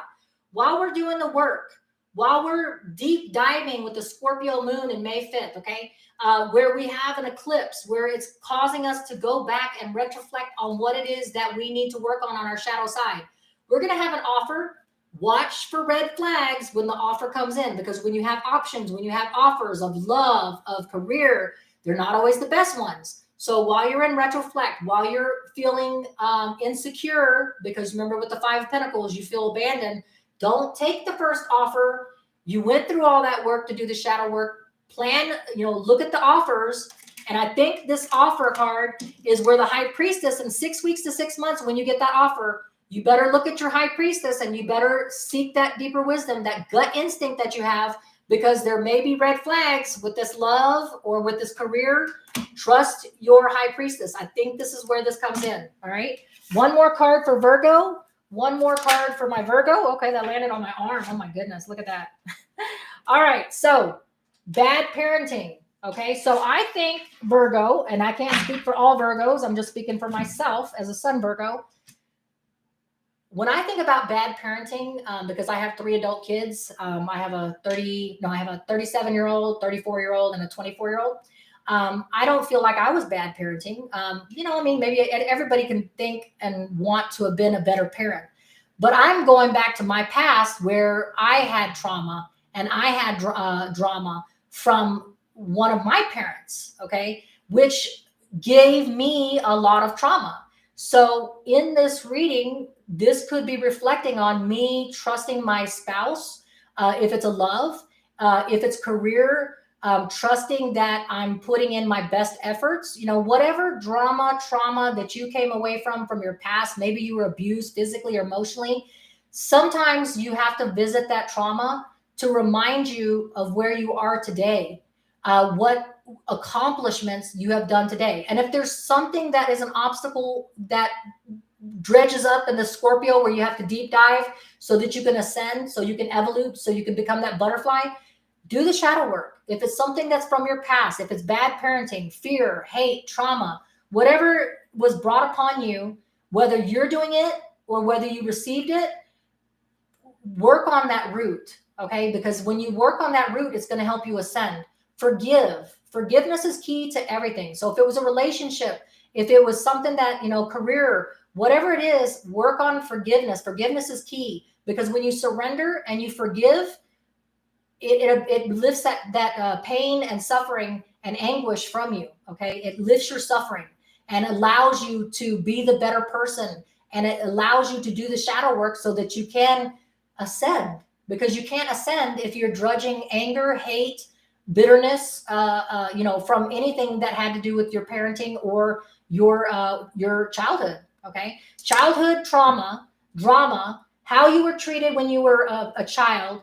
A lot of times physical or emotional abuse can transfer into relationships. You see those people that go in and out of relationships, can't stay married, they get divorced, they don't know what it's like to be in a good relationship because they never had that role model. Well, this may be you having to visit that so that you can reflect on why you're always constantly going in and out of relationships, why you're constantly going in and out of careers. Why can't you be stable? Why can't you accept?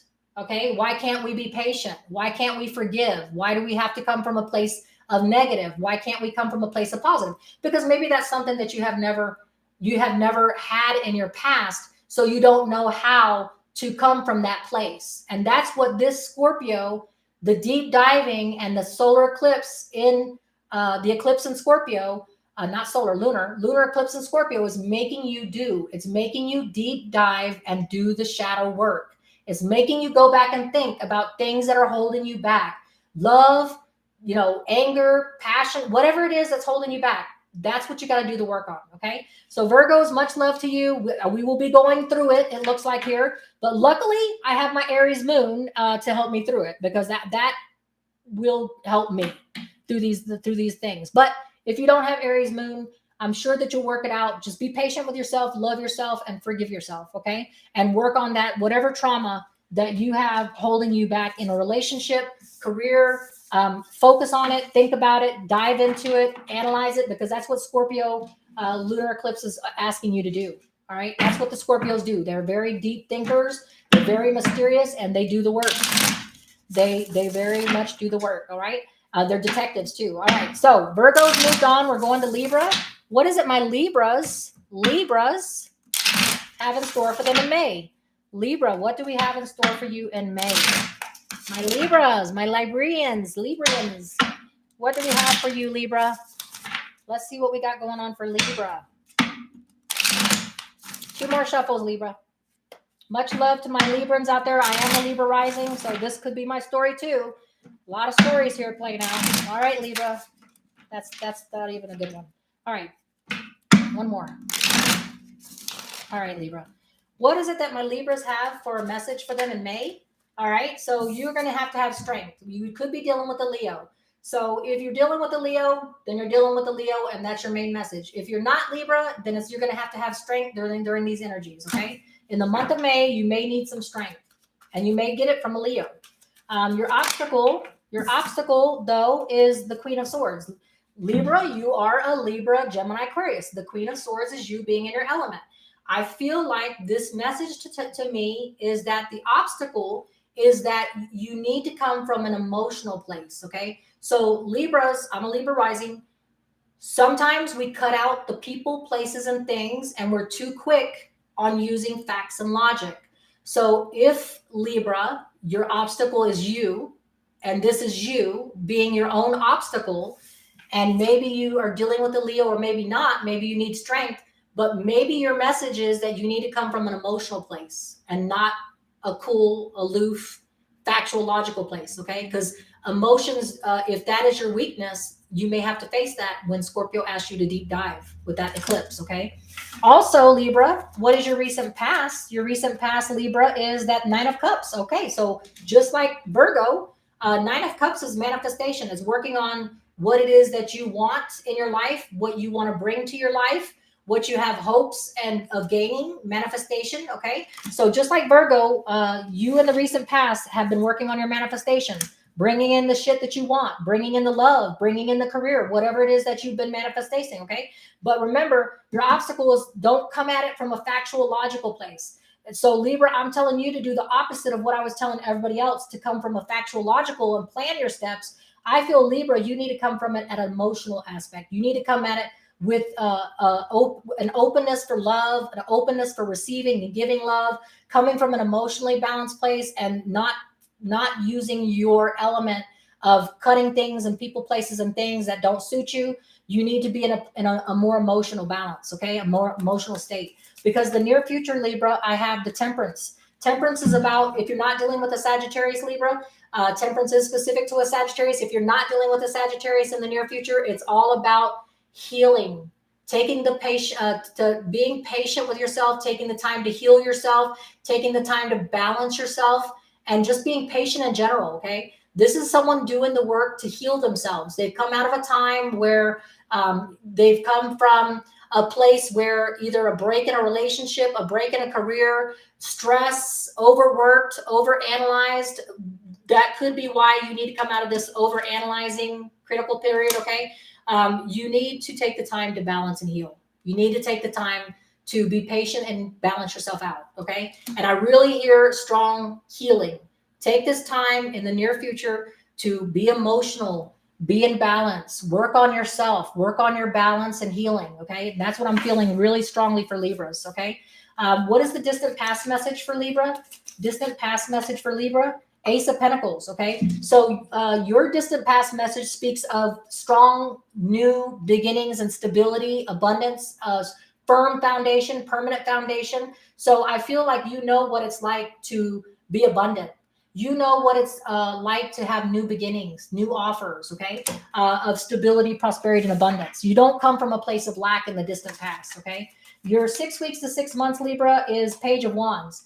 In 6 weeks to 6 months, you will be getting messages of action, passion, travel, adventure. You could be going on a trip, cruise.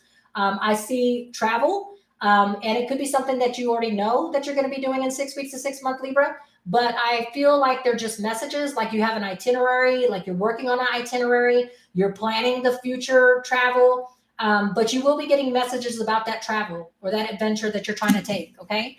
Libra, for the present energies that I feel like you're going through right now, I feel like you got the Seven of Swords. So you could be in denial about something, Libra. Libra, you could be in denial about needing to take the time to be emotionally balanced. Libras don't like to have to think emotionally. Libras don't like to be in an emotional state. Libras are Gemini, Libra, Aquarius. So they like to be thought. They're thinkers. They like to plan things. They like to think things out. They're all about communication. They're not about being in an emotional state. So you may be in denial that you need to heal yourself. You may be in denial that you need to balance yourself. You may be in denial about taking the time to heal out and be patient with yourself. Okay. You may feel like, you're in denial about, I don't need to take a time out. I don't need to be patient with I don't need to take time to balance myself. Okay. Maybe you're coming out of a relationship. Maybe you're going in a relationship. Maybe you're having strife in a relationship or career, however it resonates with you, Libra.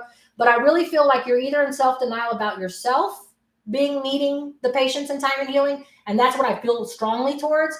But it could also be that someone is cheating, lying, stealing, taking what's yours, and in the present energies that it's happening, but not confronting it. Maybe you're just dealing with it in your way. But I feel like it's more that you're in self-denial about needing to take some time out and work on your emotional balance. Okay. What's the outside energies that Libra needs to hear that's making them? Okay, yeah. So I truly believe you're in self-denial.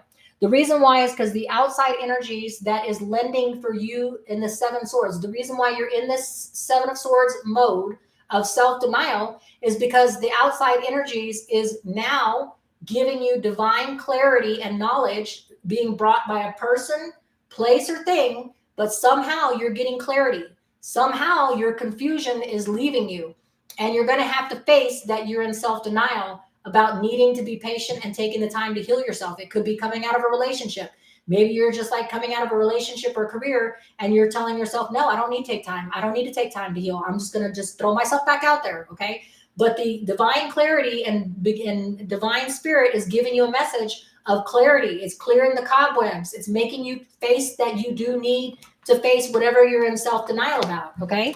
All right. So the fears and the hopes and fears. Sorry, my kitty was trying to get my attention. Galaxy. All right. So hopes and fears for my Librans. The hopes and fears that I have for my Libra is the Justice card. Okay. So you're hoping for the scales to be balanced. You're hoping that this is, something that, just 1 second here. Let me do something in the chat.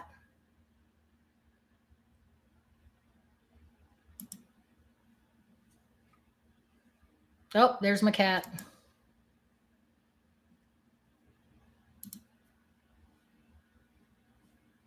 I had to block somebody out. The Tarot Destroyer is a spammer. So I had to block the Tarot Destroyer out of the chat room, bringing negative energies into the read.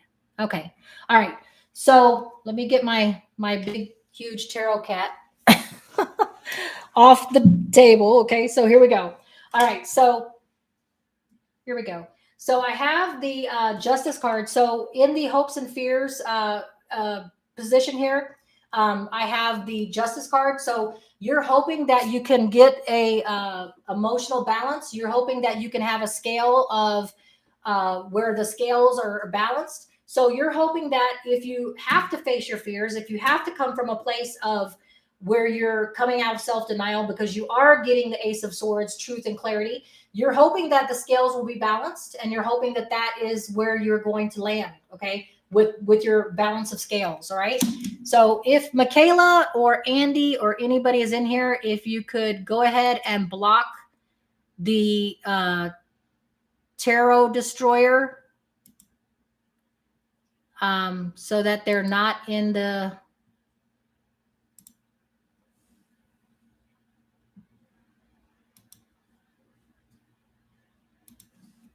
room.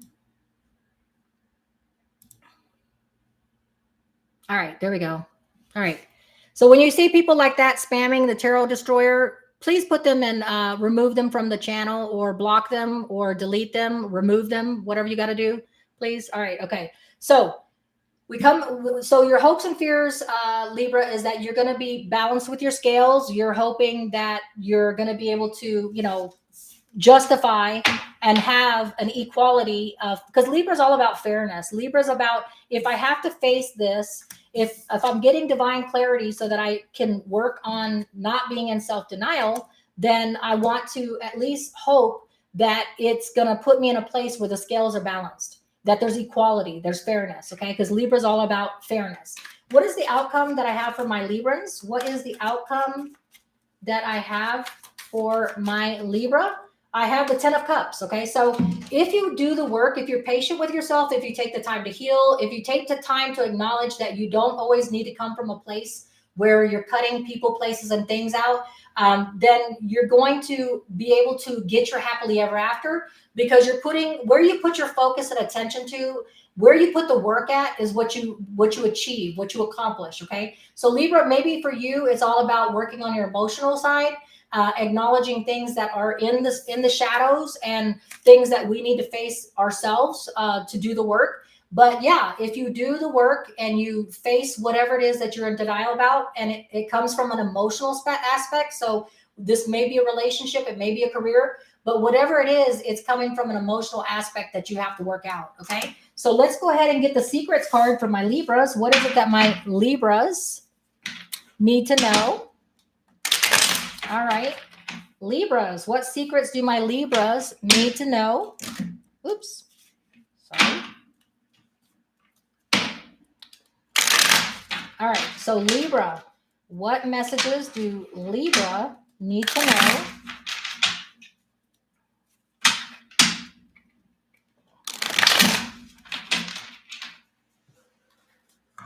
One second.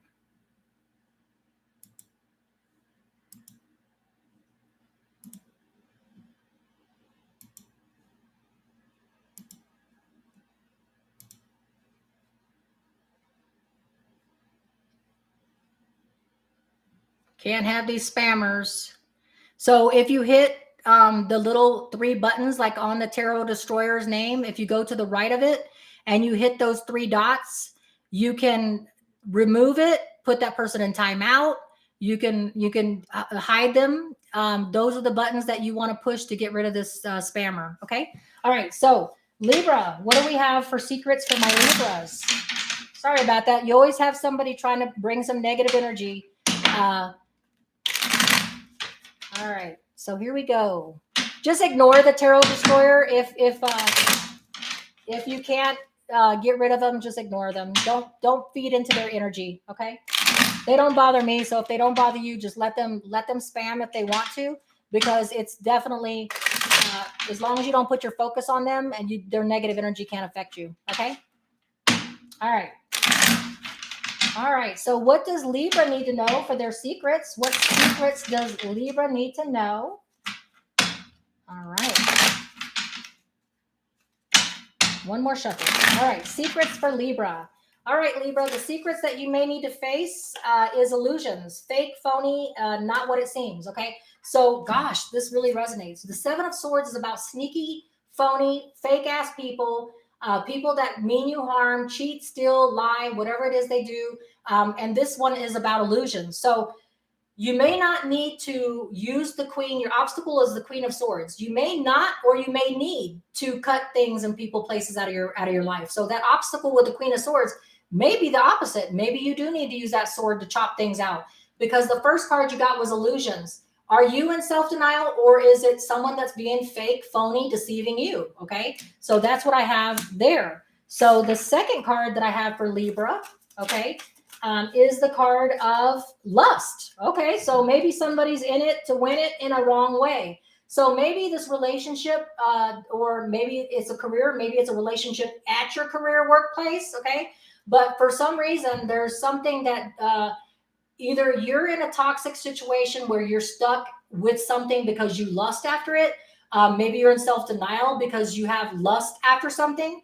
Or maybe whatever situation is not coming at it with an altruistic, in a 100% pure reason, if it's a relationship or it's a career. So lust is about coming at something toxic, something that is not real, it's phony, it's an illusion. You know, when you lust after a person or you lust after a career because you think that it's going, it makes you feel good, it makes you feel passionate, but it's a toxic situation. So you may have to face, Libra, that you're in a toxic situation. You may be wanting this thing, person, place, whatever it is that's toxic to you. You may be coming at it at a place where it's not pure. Okay. And that's what I'm getting there. So one more card for Libra before we move on to Scorpio. Okay. So the last card I have is player. Okay. So you're dealing, if this is a relationship or this is a career, you're coming at it with somebody is faking you out. Somebody's being phony. Somebody's put on a fake place. Okay.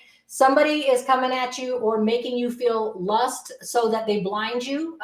Whether it's a job, career, place, person, thing, something that they know that you want this thing. They know that you want this person. So they're going to come at you in a fake and phony, present themselves in a certain way. But whatever the situation is, it's a player toxic situation. There is no reality in it. So you need to face it with the Seven of Swords. You need to face it, Libra, that this person, place, or thing, if it's a career or relationship, is no good for you. Okay. And you may get the divine clarity that you need. You may get the justice scales here, right? But you will get your happily ever after once you cut that toxic shit out. Okay. Whether it's toxicity in yourself or whether it's toxic in a situation or person or place or thing, whatever it is that you need to get rid of. Okay. So now we're going to move on to Scorpio, and I'm going to use a different deck. All right. So we're going to put this deck up and we're going to use a different deck for Scorpio. And again, if you just don't pay attention to the negative person that's in the chat room or the spammer, that's fine. If you don't feed it energy, it will go away. All right. All right. So we're going to put this deck up and we're going to start with the next deck. All right. All right. I'm going to be using the Legacy Tarot. Scorpios. Let's start on my Scorpios. Scorpios. What does Scorpio have in the Scorpio seasons? Jen, this is about you. So here we go. This is going to be for Jen and all my Scorpios. Love all my Scorpios. What is my Scorpio moon tattoo? What is my Scorpio Jen? What about all my Scorpio peoples, watchers, viewers, subscribers need to know for May in the Scorpio energies coming with the eclipse? What is it that Scorpio needs to hear for their higher good? All right, Scorpio, here we go. All right, Scorpio, your main message that I have for Scorpio is that you have the Four of Cups, not satisfied with what you're getting. The Four of Cups is about the divine offering you relationships, careers. You're not happy with any of the offers, so you're not paying it any attention. Okay. So you got the blinders on, you want what you want, whether it's a relationship, whether it's a career, you're not satisfied with the offers. So you're not willing to put anything in it, any energies in it. Okay. Your obstacle, Scorpio, your obstacle to that is that you have the Knight of Wands. You may just be in a place where you want passion, action, adventure, travel. You don't want the stability, the foundation, a permanency in a relationship or career. You want action, passion. You're bored, Scorpio. You're bored. You don't want whatever the divine is trying to offer you. You're not paying attention. You want what you want, and it is what you want, whether it's career, relationship, whatever the situation is. Okay. And you want it to be of a passionate energy. The obstacle is you don't want something permanent. You don't want something stable. And maybe this is just an energy of Scorpio energy where you just want some change. You just want some temporary change to take you out of a boredom, take you out of a state of, you know what, same old, same old. I just want some action. I want some passion. I want some romance. I want a new career. I just want something to take me out of this humdrum, not what I want. It's a plain old Jano, and I just want a different situation. Okay, that's what I'm feeling, Scorpio. I'm feeling like you're bored. You want something different, and you want it your way. You want it to be the person, place, or thing that you want it to be, and not what anybody's just offering you. Okay. The recent past shows you coming with the Eight of Wands. So in the recent past, you have gotten communication from someone, action, passion, energy, adventure. Somebody has come to see you. Somebody brought you a message, or you could have been bringing somebody else a message, Scorpio. However that resonates with you, but you could have went to see somebody. Somebody could have came and saw you. You could have gotten a text message, phone call, email, whatever it is, but you did get some communication in the recent past. Okay. Scorpio, in the near future, Scorpio, I have the Seven of Coins. So Scorpio, in the crossroads in the near future, tomorrow, next week, you're going to be all about at a crossroads. You don't know whether to invest any more time in something, a relationship, a career. You're at a crossroads where you're tired of the same old, and that's what your obstacle is. You want some new adventure. You want some new passion. You want a new career. You want a new relationship. Whatever it is, you want something new. You're stuck and trapped in. I want movement.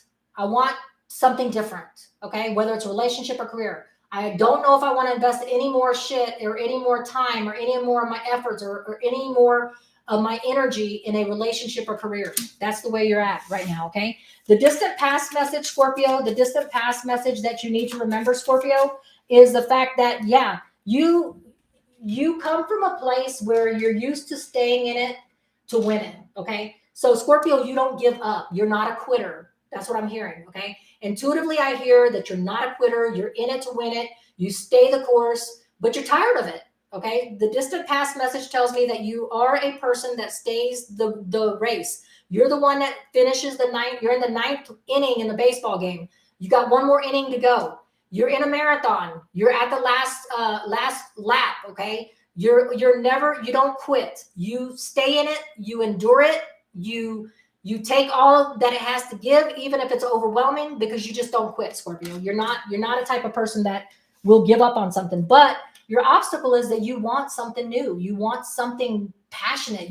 Whether it's a career, whether it's a relationship, you don't want the same old anymore. You want a new change, something drastic, but temporary. This Knight of Wands is an in and out energy. It's not something that you want that's temporary, that's permanent. You just want something to change for the minute, for the moment, for the present. You just want something. It's like, I feel like intuitively, like you're going to scream if something doesn't change. Some kind of action needs to change, whether it's career or a relationship. I feel very strongly about that. Okay. You're 6 weeks to 6 months, Scorpio. You have the Two of Wands. You will, in 6 weeks to 6 months, have two paths you can choose from. Okay. They're both good. The Two of Wands is a very successful card. Either path you choose is going to lead to the travel, action, adventure that you want. Okay. You will have that offer 6 weeks to 6 months. You can take either path and it will give you what you are wanting and what you're manifesting, what you're asking for, because the Two of Wands, again, Leo, Sagittarius, Aries energy is about action, passion, something coming to you. You have a choice. It's two things. It's going to be good either way you go.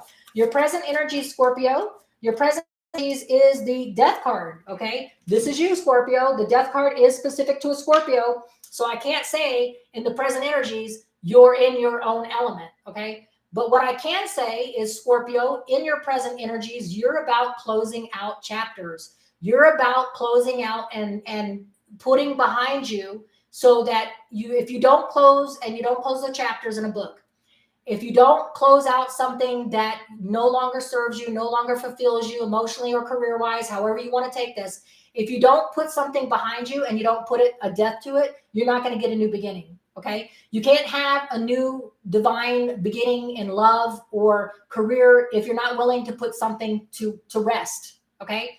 So Scorpio, in the present energies, you're putting something to rest. You're closing something out, something that no longer satisfies you. Nothing. It doesn't bring you any kind of passion or excitement.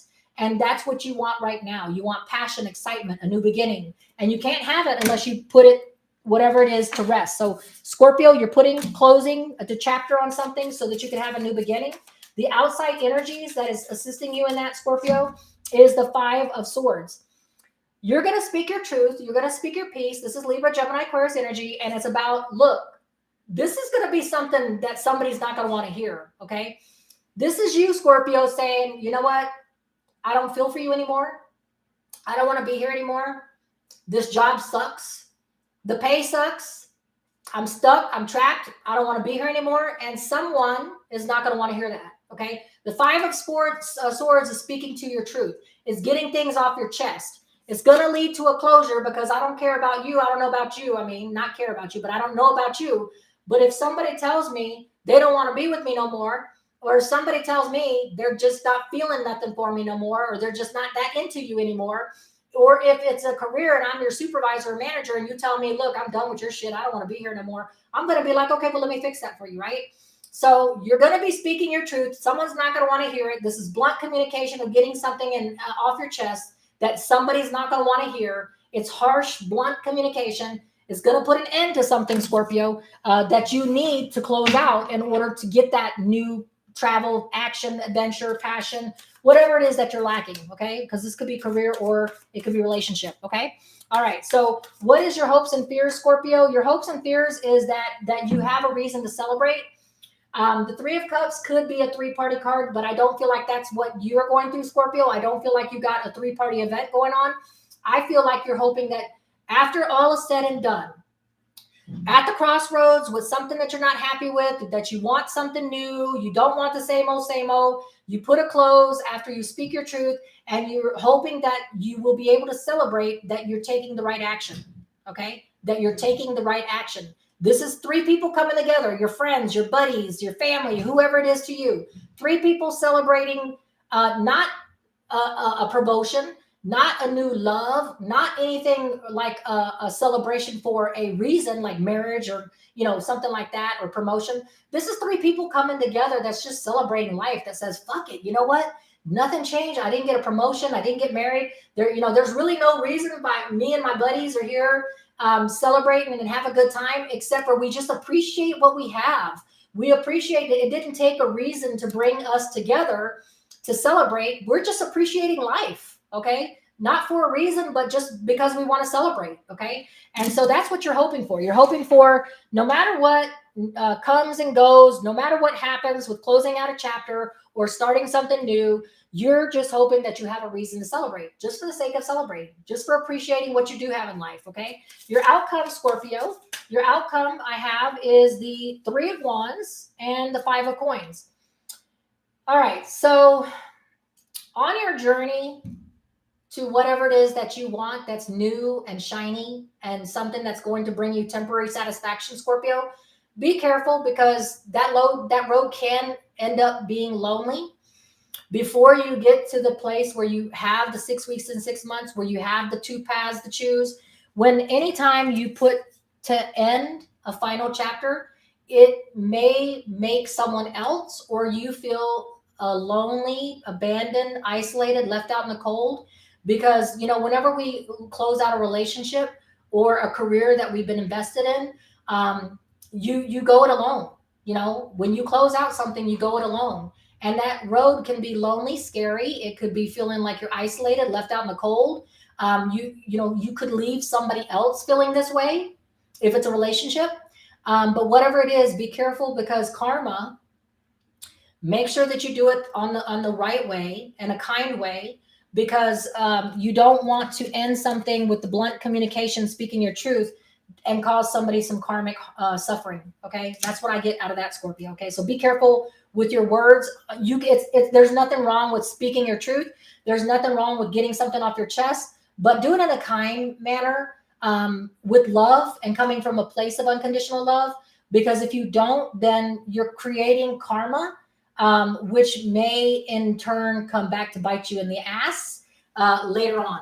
Okay. It's not going to happen to you in 6 weeks to 6 months though, because you do have two passionate paths to take. And the next card that I have is the Three of Wands, waiting for your ships to come in. So Scorpio, you will take the leap of faith. You will move on. You will close out something. But in the end, when there's that Five of Coins, isolation, lonely path, you will be waiting for your ships to come in. So when it comes to 6 weeks, 6 months of you having two paths to choose, I feel like in the outcome, you're not wanting either one of these two choices, that you're still waiting for your ships to come in because you still think that there's something better. Scorpio, you're in that Four of Cups mode that no matter what we offer you, what the universe offers you, what the divine offers you, which can be great things, you're still holding out for more. Okay. So whatever that means to you, Scorpio, maybe you're tired of taking what is offered and not being fully satisfied. And so the outcome card is you're still waiting for your ships to come in.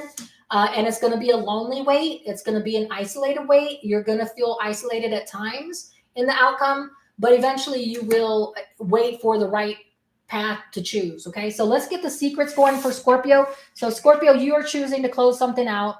You're wanting something new and shiny, whether it's a relationship, whether it's career. You're tired and you're at a crossroads and you don't want to invest any more time in a relationship or career because you're just tired of the same old, and you're not getting any kind of new passion out of it. Okay. And there's nothing wrong with that. We do get into a place when in our lives that we're like, is this it? Is this all I got? I mean, I want something new. By God, something new come into my life today. Take me out of the stagnation and bring me something new. Okay. If you're single, it's great. Maybe a new relationship. Maybe you're closing out a relationship.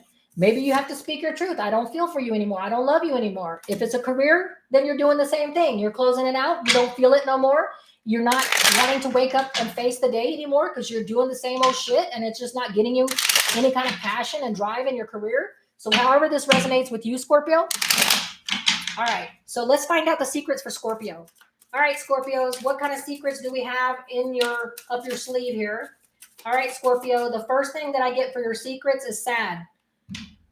Okay, so Scorpio, you're sad about something. You're sad because you feel trapped, you feel stagnant, you feel like there's no growth, you feel like that you're doing the same old shit, different day, okay? Oh, here comes Monday, same old shit. Here's Tuesday, same old shit. I'm with the same people, places, and things. There's nothing exciting anymore. There's no adventure anymore. Shit, I'm going to wake up to the same old shit, just different day. Okay. You're sad, you're crying, you're hurt, you're upset because you feel trapped, you feel stagnant, you feel like there's no growth, you feel like there's no opportunity. You feel like, is this all life has to offer? That's what I'm feeling, Scorpio. Okay. The next card that I have for you, Scorpio, is that you have hates on your power, magic, shine, tries to block your blessings. Okay, Scorpio, I hate to tell you this, but there is someone blocking you. There is somebody that is putting some bad juju on you. Someone is hating on you. They hate your power. They don't like your magic. They don't like your shine. They are jealous. They're trying to block your blessings. Someone is trying to take away your happiness, okay? This is the card that I got, okay? Somebody is hating on you, Scorpio. Somebody is putting a bad juju on you. Voodoo, whatever. I mean, people manifest whatever whatever you believe in, whatever you put your attention to, whatever you put your focus to, it can happen, okay? I do not put my focus on somebody putting something negative on me because I have a block. And my manifestations are all about blocking any kind of negative energies that somebody's trying to place on me. If somebody's jealous of me, if somebody wishes me ill, if somebody wishes me tragedy, if somebody wishes me drama, I block that shit because I manifest. And what I manifest is protection for divine universe and blessings to protect me from negative energies like the person and the troll that was in the chat room, right? Block the energies of haters. Block the persons that don't wish you well. Somebody, Scorpio, is wishing you ill will, is putting ojo on you. If you're Spanish or Mexican, or if you even know, I'm not even Spanish or Mexican, and I know ojo, okay? Somebody's putting the evil eye on you. Somebody's putting bad juju on you. If you're into voodoo and you're and you know about voodoo, somebody's sticking pins on a damn doll that looks like you, okay? But if you don't put any trust and if you don't put any direction and focus on it, then it cannot harm you, okay? Because the only things that can harm you is what you put focus and attention to and what you put belief in, okay? So I manifest because I know there are negative energies out there. I work intuitively. I work with spirit and divines, okay? I know there are negative entities out there. I know there are negative people, places, things. People wish you ill will, Scorpio. If you manifest, you protect yourself, you sage yourself, you put the manifestation and prayer out every night before I go to bed and when I wake up in the morning.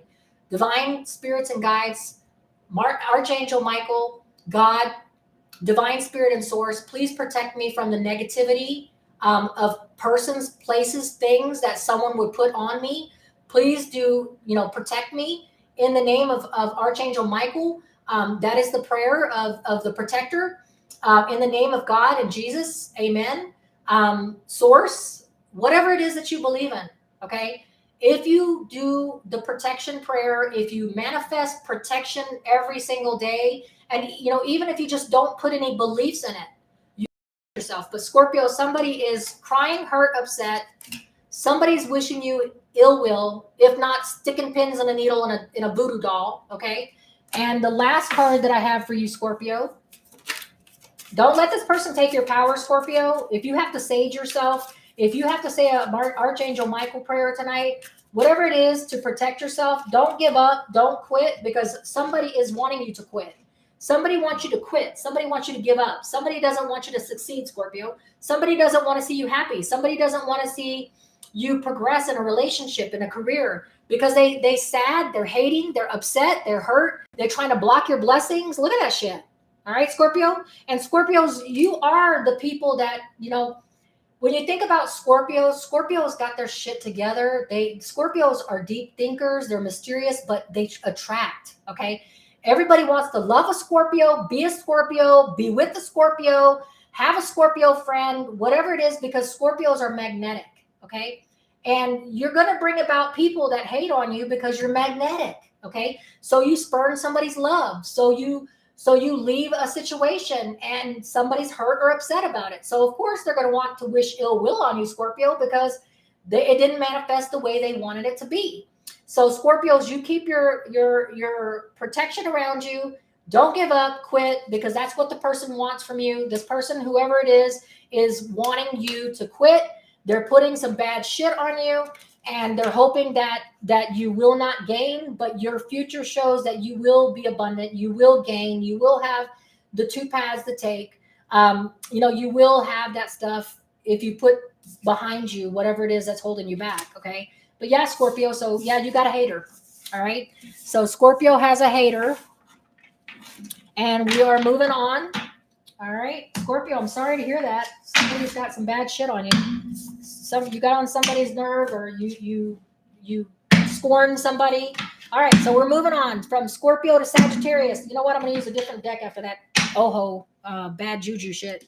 Yeah, let's move on to another deck that's clean of energies, because I don't want to put no energies of whatever that was into any other signs, okay? So Sagittarius, what do we have for my beautiful Saggies? My beautiful, adventurous, gypsy Saggies. What do we have going on for Sagittarius? All right, Sagittarius, we're going on 2 hours and 11 minutes now. Let's get this party started. We're almost there. All right, my goal. All right, Sagittarius, divine spirit and guides. What does Sagittarius need to know for May? What is coming to my Sagittarius in May? What is Sagittarius going on in May for my Saggies? Cards, come on. Speak to me. Okay, that's it. All right. Sagittarius, what is your main message for May? All right, you got it. It flew out. Okay, so you're all about stability. You're all about stability, permanent nature. You're focused on a stable relationship in May. You're stable energies. You're not letting this energies of Scorpio divert you. You're grounded. And you're focused. That's what I hear. I hear that you're focused. You're not letting nobody take your game. You're not letting anybody put you off your game. You're grounded. You're stable. You're standing firm. Your obstacle in this time is that Scorpio. This is your obstacle, okay, Sagittarius? Your Scorpio there is either a Scorpio person, if you're dealing with a person, the tower is specific to a Scorpio, that's trying to block you, cock block you, take you away from your game, break your foundation of stability or permanency, not trying to see you in a stable place. Or if it's not a Scorpio you're dealing with, then this tower means that the Scorpio energies that is going to make people grind their teeth, make them do some deep diving and thinking, is going to try to mess up you. It's going to try to break your energies. It's going to try to unground you and make you unstable. Okay, that's what I'm getting. This tower Scorpio energy is specific to Scorpio, and I think that the energies of the Scorpio lunar eclipse, May 5th, going into May, is going to try to get you off your game, okay? But you're not having it. You're staying grounded. King of Pentacles energy. You're the Midas touch. You're just not having it, all right? Your recent past energy is that, yeah, because your recent past is that you met somebody or you worked on yourself, and this is a nurturing person. The Empress is specific to a Libra if you're dealing with a Libra. If you're not, then it's just what it is. In your recent past, you met somebody kind, loving, emotionally balanced, with the potential of growth, or you attained these energies. You worked on yourself. You've done the work, and now you are in an emotionally balanced place and grounded. That's why this Tower card, who is your obstacle, has no way to affect you, because you are balanced. You have worked on yourself. You have worked on your potential groundedness, your potential for growth and abundance. Okay. So you're either met somebody in the recent past, or you have worked yourself into those energies. And the near future for Sagittarius is that whatever is overwhelming you, whatever it is that this tower moment is trying to bring you, whatever overwhelming career, relationship, whatever's overwhelming to you, you're going to put down. Okay. So in the near future, today, tomorrow, next week, there's something that was overwhelming to you, but now you're laying that burden down. Okay. That's what I'm getting. You're laying that shit down. You no longer have to carry that alone. Okay. So Saggy, it could be you were alone and you weren't in a relationship, or you weren't in a career, and now you can lay that burden down because you've done the work, and now something with the potential for growth and abundance and a permanent foundation has come in. Okay. Your distant past message, Sagittarius, is death. Okay. Scorpio's all up in this shit. All right. So in the past, Sagittarius, what I feel intuitively is that you have closed out chapters before. You have laid down burdens before. You have put to rest and closed out chapters that have toxically tried to bring you down. Okay. And you are in your grounded stability. And the distant past message is saying that you have laid down and closed chapters before. This isn't your first rodeo, is what I'm hearing with the horse. This isn't your first rodeo, and you are at now in the time that Scorpio is trying to affect you most. You have done the shadow work, so it is not going to be able to ruin your career. It's not going to be able to take you out of a relationship that you have some potential for, or that you are in for the long haul. This death Scorpio energies is not going to be able to, you're going to lay down in the near future. Anything overwhelming is laid to rest. With the Scorpio card, you're putting it to pasture. You're not letting it taking any kind of energies from it. Okay. You're 6 weeks to 6 months, Sagittarius, the 6 weeks to 6 months. Yeah. You're going to be offering yourself. You're going to be offering passion, adventure, travel to someone. Or for something, if it's a career, however it resonates with you, Sagittarius. But in the 6 weeks and 6 months, you're gonna be all about taking action for something different, for something new, travel, adventure, passion, offering it, giving it, receiving it, whatever it means to you. Okay, Sagittarius. Your present energy, Sagittarius, I have here the 9 of Pentacles. So Sagittarius, you are used to being abundant. You're used to holding your own. The 9 of Pentacles is about a single independent person that's been single for a while. Doesn't need somebody to prop them up. Doesn't need somebody to give them accolades. Doesn't need somebody to monetarily support them. They're fine on their own. They can prop themselves up. They give themselves their own kudos. They don't need anybody for emotional balance. They just fine on their own. So in the present energies, that's you. You're single, independent. If that's you, if you're in a relationship and you're saying, but I'm not single. Okay, well, you've got that vibe, you got that energy. So you must be doing something independently without someone, right? So Sagittarius, if you're in a relationship, if you're not in a relationship, this is the mode that you're presently in. You're working on you focusing yourself independently, propping yourself up, getting your own gains, working on your own emotions. You're not needing someone to support you, is what it means. Okay. That's the energies you have right now, Sagittarius, in the present. The outside energies that's making you focus on your independence is your high priestess. So maybe there's someone coming at you and wants to offer you a relationship. Maybe somebody is wanting to offer you a higher evolution in a career. And maybe you're saying, you know what, I'm kind of okay being by myself. Let's think about it. Let's weigh it out. In 6 weeks to 6 months, though, you're going to be on it like Donkey Kong. Okay. Ready to take action in 6 weeks to 6 months. But right now you're okay going slow. You're okay trusting your instinct, trusting your high priestess, trusting that when the time is right, you'll know it. But right now you're just okay focusing on yourself and propping yourself up. Okay. You don't need anybody to prop you up. You're grounded. You're stable during the energies right now that's coming at us. And you're not focused on, you're focused on listening to your instinct and your gut instinct. But in 6 weeks to 6 months, you will be on it like Donkey Kong, making some action, taking some action, offering some action. Your hopes and fears, Sagittarius, is that the scales will be balanced. Okay. So you're all about equality, fairness, something going in your favor, and that's what you're hoping for, that everything's going to go in your favor, everything's going to equal out, everything is going to be, the scales are balanced, and when that time comes, you will know it, and then you're going to take action like the Knight of Wands, fast action, and make shit happen, okay? And it's going to lead to adventure, passion, and adventure, whatever, career or relationship, however that, your outcome, Sagittarius, is right now you're taking the time and the outcome to watch. Okay, the Page of Swords is a stalker card, but it's not a stalker in a bad way. It's not like somebody stalking somebody in a bad way, bad intentions or anything. You're watching and you're waiting. This is a person that's waiting in the sidelines, taking their time to listen to their instincts about when to take action. And they're just biding their time. They're just watching and waiting, just watching things because, sometimes if you're not paying attention and you're not watching things, you have to look for cues. You know how that other sign that we did had the red flags? You're looking for red flags. You're making sure that you trust your instinct and being patient, because you'll know when the time is right. You'll know when the scale is balanced to take action and be adventurous and passionate. But right now you're just weighing things out. You're just watching things, biding your time, waiting in the shadows until the time is right. That's all that means. Okay, Sagittarius, whether it's in love or relationship, that's what I get. So let's see what kind of secrets Sagittarius has. What kind of secrets do my Sagittarius have? What are they going to? What do we need to know? What does Sagittarius need to know about their secrets? Let's take a look. All right, Sagittarius, we're going to find out some secrets. All right. Here we go. Sagittarius and secrets.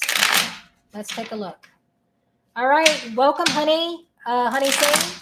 Aquarius is coming up. Let's see here. And Shaylee, I meant for your sun sign. Were you born in the beginning or end of the sign? I'm on the Aries cusp. Okay, so I am a September 8th. And my Aries is my moon sign from my natal chart. I'm not on a cusp of the Aries. So I am just what it is. I'm not a cusper. Okay. So that's what I have for that. Okay. Oh, maybe you were talking to somebody else, Kathleen. Okay, I gotcha. All right. But yeah, my Aries, I'm not a cusp. My Aries is the moon sign on my Virgo sun, Libra rising. September 8th is when I was born, and Aries was not on a cusp sign. Okay. All right. So here we go, Sagittarius. Here's your secrets. We're going to put it out there. All right. So here's the secrets for Sagittarius. Yours came out boom, boom, boom. All right. So your secrets are money, windfall, receive money, owe money. Okay, so right now in the energies, you're focused on your money, is what it says. Okay, you're focused on receiving money. You're focused on receiving money. Maybe you're going to win a lotto because it says windfall. Maybe you're going to get an inheritance, Sagittarius. But we're hoping it's not the last one where you owe money. But the reason why your energies are the King of Pentacles and you're not letting anybody unground you and make you unstable is because you're focused right now on your money and your abundance. You're biding your time. You're waiting for the right time. And yeah, may have something to do with money. Okay. The second one I have is in love. Okay. So you, Sagittarius, may be falling in love. Okay. But Saggy, even though you are in love, focused on the money, or falling in love, you are still going to trust your gut instincts and trust your intuition on when the time is right to make the shit happen. Okay, when to take action. You're biding your time. You're trusting that if you're in love or you're falling in love, the right time is going to come about, because boom, love. You feel it. I think Sagittarius, you feel it. Okay. And your other person feels it. Okay. Unconditional, genuine, forever love. Okay. So I really feel, Sagittarius, that this is more of a love reading for you rather than career, but hey, take it however it resonates. But right now you're going to focus on your money while the energies are turbulent, where it's making you dive deep. You're falling in love, and the end result is going to be a forever love. This is going to be an unconditional, genuine, forever love. Okay. So you have the right instincts. You do know right now you're independent, but I do feel intuitively, you know, that this is whatever relationship or whatever just started for you. I feel, Sagittarius, that intuitively, you know that it's going to go somewhere long term, but you're biding your time to do everything in the right time, because there is a divine timing for everything. Okay. All right. So Sagittarius, we're over. We're going to Capricorn now. Let's do our Capricorns. We're almost getting there here. Aquarius is almost around the corner, and then Pisces. Let's go ahead and get this done. What can Capricorn expect? Okay, we're going to go for our Capricorn. Capricorn, what do we need to hear from May? My Capricorns, welcome Cappies. Welcome Capricorn. What does my Capricorn need to hear for May? What is coming at them? What do they need to know? Let's get her done. All right. Come on, Cappy. Capricorn. What's going on with my Capricorns? Capricorns, what do we need to hear? What do we need to know? Here we go. All right. So Capricorn, your main message in May with the Scorpio energies is don't be, okay, so the Queen of Wands in the upright is someone that is in the limelight, is a energy, a person that puts themselves in the spotlight, an action taker, passionate about what they're doing, passionate about who they're loving. Everybody wants to be around this person. They've got a good vibe. When they're in the reverse, you're not wanting to take any action. You're not wanting to put yourself out there. You're not having good intentions on something. So Capricorn, in the energies of the Scorpio eclipse, or with this Aries eclipse that just happened, you may be going something through in your career or relationship that's not making you feel abundant, and not making you want to put yourself out there, not making you want to bring on the spotlight to yourself. Okay. So you want to lay low, basically, Capricorn. So during these energies of what just passed and what's coming, you want to lay low, because you don't feel there's an equal reciprocity. The Six of Pentacles in the upright is about equal reciprocity. You feel a lack of equal reciprocity. You're not wanting to put any effort and any action in anything. You're not wanting to take action in anything. You want to lay low. You don't feel like there's any equal reciprocity in this relationship or this career, where you're gaining anything out of it. All right. Maybe you're hoping after these eclipses pass that whatever it is will go away. All right. You're not in the recent past, the Six of Cups. This is somebody that you're having fond memories of. This is someone coming back from the past. In the recent past, Capricorns, you're not having any fond memories. No one's coming back from the past. Maybe you're wanting someone back from the past, but you're not having good memories. There's not good reflections. There's not someone coming back from the past. However, that resonates with you. Maybe you're waiting from somebody from the past, and that's why you're not willing to take any action and give any. There's no equal reciprocity. Maybe that's the case. Look at that. Sorry, guys. All right. So in the near future, Capricorn, sorry about that interruption. In the near future, Capricorn, I have okay. So you're having bad memories of a person, place, or thing that wanting to put yourself out there. There's no equal reciprocity, whether this is relationship or career, because you're stuck in the past. The near future shows the Five of Cups, and the Five of Cups is about somebody with the energies of dissecting, and with Scorpio being the eclipse that's coming up next, that makes you deep dive. Maybe these are the energies that's making you do this in May, Capricorn, but you are focused on what I could have, should have, would have done differently, that would have made a difference and would have had a different turnaround. So I wouldn't be in this energy of regret, loss. Okay. this is someone that's not focused in on the two. You have 2 positive cups that are in the upright. You have 3 that are spilled. Instead of focusing on the past that you cannot change, you cannot control, you're not focused on the future. You're focused on the past of what you cannot control. Okay, but with Scorpio eclipses, it makes you go back and it makes you dive deep into thinking and dissecting and retrospecting, not because they want you to be stuck or trapped in those energies, but because we have to deal with it on the shadow side. Because if we don't do the work, Capricorn, then we're not going to be able to move on for it. Okay, Pluto's in Aquarius, and it's about taking on new projects, doing new technologies, making new inventions, new relationships, new community efforts, and you can't move on if you're stuck in the past. So maybe Scorpio's eclipse and the Aries eclipse is making you retrospect, dissect, do whatever you need to do, but don't get stuck in it. Don't get trapped in it.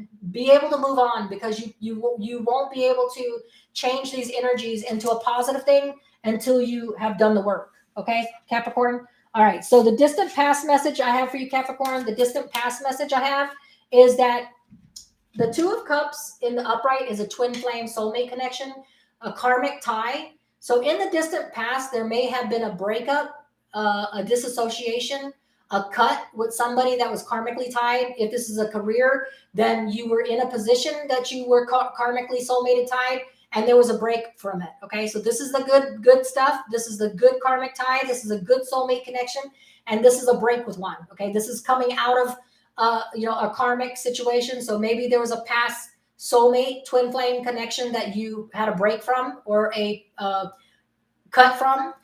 Could be person, place, or thing. Could be a relationship or career. But you're feeling the loss of a soulmate connection, whether it's love or career. And your 6 weeks to 6 months, Capricorn, 6 weeks to 6 months shows that you will be breaking free. So it is Scorpio. It is the Aries eclipse. It is the Scorpio lunar eclipse. It's making you go back, reflect on even not happy memories, not putting yourself out there, laying low, doing the work, doing the shadow work on a karmic situation that you had a breakup from.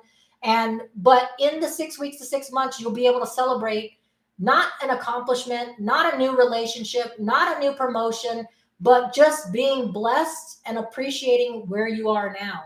Okay.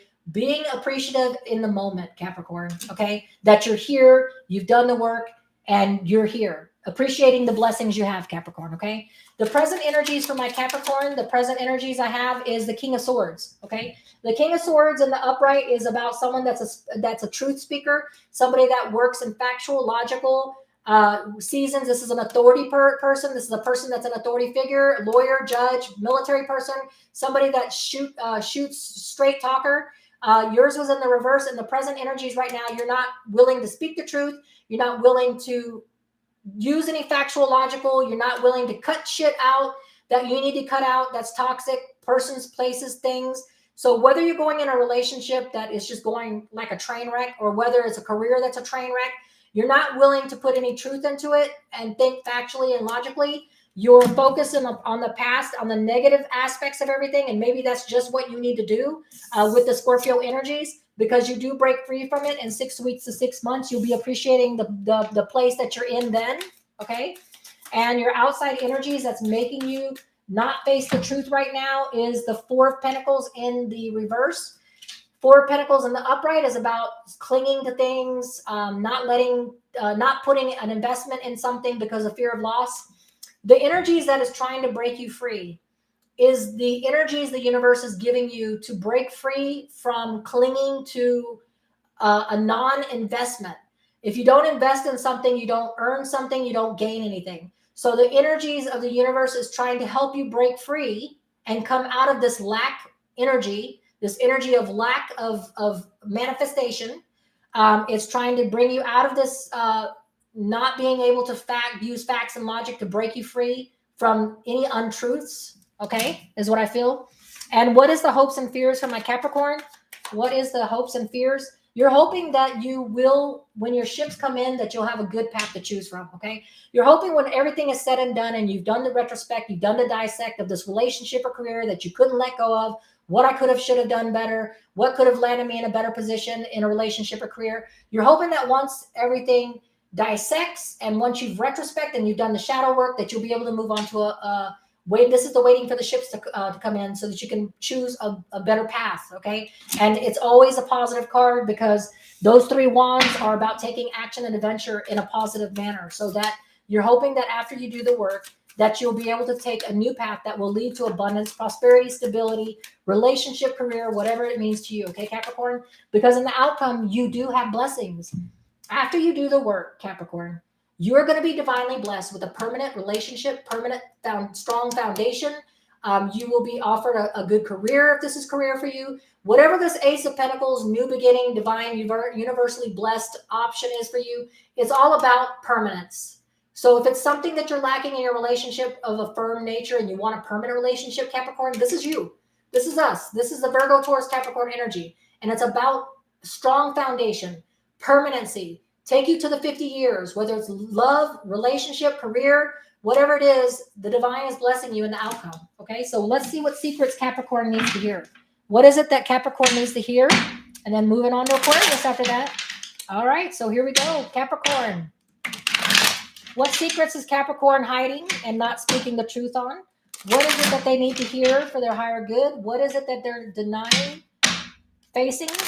What is it that Scorpio? Woo, maybe a Scorpio because it's Scorpio flips coming up. But anyways, Capricorn, what are your secrets? What kind of secrets do Capricorn trying to keep low and hidden and not shine a light on? What do we have for Capricorn? What energies? Okay, come on, Capricorn. What is your secret? There it is. It flew out. Signs. You're not paying attention to the signs. We have signs 777, 888, 1111, numerology. You're not paying attention to the universal blessings that are being divinely gifted to you at the moment because you're not putting yourself out there. You're not taking action. You're doing the work of the shadow side. But please pay attention to the signs that songs, billboards is. Pay attention to the signs. That is the message that is bringing you in the secret messages. Third party. Somebody could be cheating. There could be a love affair. There could be interference that's keeping you trapped, stuck, stagnant. The third party bullshit is done. Leave it behind. Watch for signs. It could have been a third party shit that got you out of a karmic soulmate connection. Somebody was cheating on somebody. But whatever the situation is, put an end to this third party bullshit. Okay. Watch for signs. Dissect. Retrospect, think about the shit, and then move on. Okay, learn from that lesson. So if it was you that made a mistake in a relationship, if it was the other person, if this is a relation and a career, whatever it is, put it behind you, dissect it, take the lesson learned, and move on. And don't make mistakes and repeat mistakes. Okay, don't repeat the mistakes because nobody wants to keep losing karmic ties in a situation or a person, place, or thing. The last card for Capricorn. Oh, you got a lot of cards. Okay. So the last few cards is that Capricorn, you could be going through it. You could be being lonely right now because you're not putting yourself out there. You're laying low. You're working shit out. You're working on your feminine divinity. Okay. So you have masculine and you have feminine divinity. Everybody has it. I don't care if you're a he or she. You have masculine side. You have a feminine side. So you're reflecting. You're in your emotions. You are doing the emotional work that you need. It may be lonely. You may have to cut out the third party bullshit, or you may have to face there was some third party bullshit. You may have to keep your eye on the signs. There is divine signs being given to you. Then that could be this King of Swords in reverse. You're not paying attention to it, but divine union is coming. When you have this outcome here, it could be a divine relationship or a divine career path, but something is coming to you and it's divinely meant. You got to heed the signs though, okay? So something divinely timed is watch for the signs when you're coming out of this lonely retrospection, because there is divine union in a career or relationship and it's going to be yours. Just do the work. Okay. All right, Capricorn. So that is the messages I have for my Cappies. Let's move on to Aquarius. We're on to Aquarius. Okay.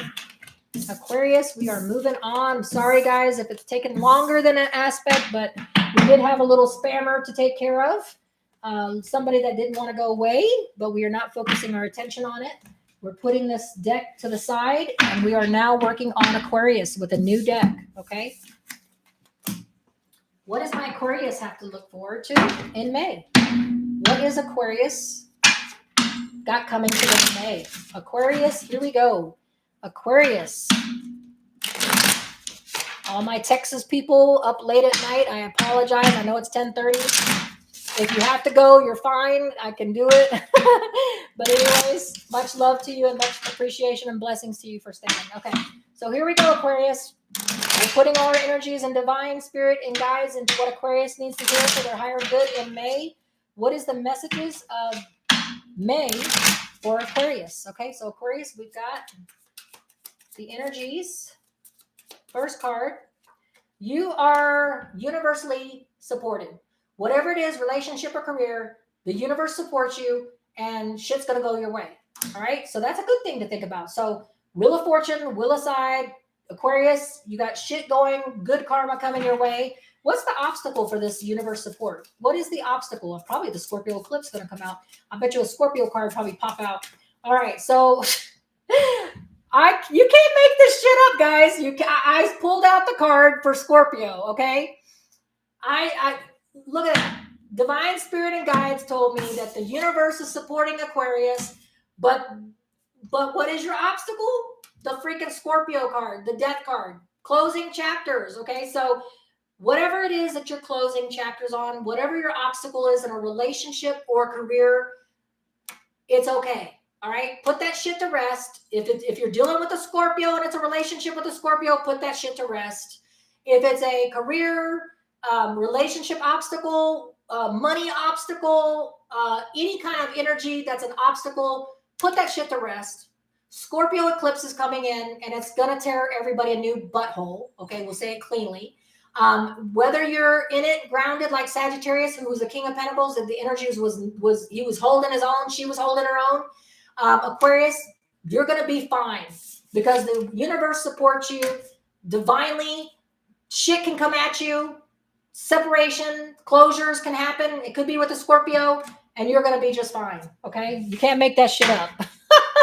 All right, what's the recent past? I called for a Scorpio, and I said I'm probably going to be a Scorpio. Intuitively, I felt it was going to be a Scorpio, which means closures, final chapters, putting things to rest that needs to be closed out so you can take these new energies of Aries and Pluto and Aquarius.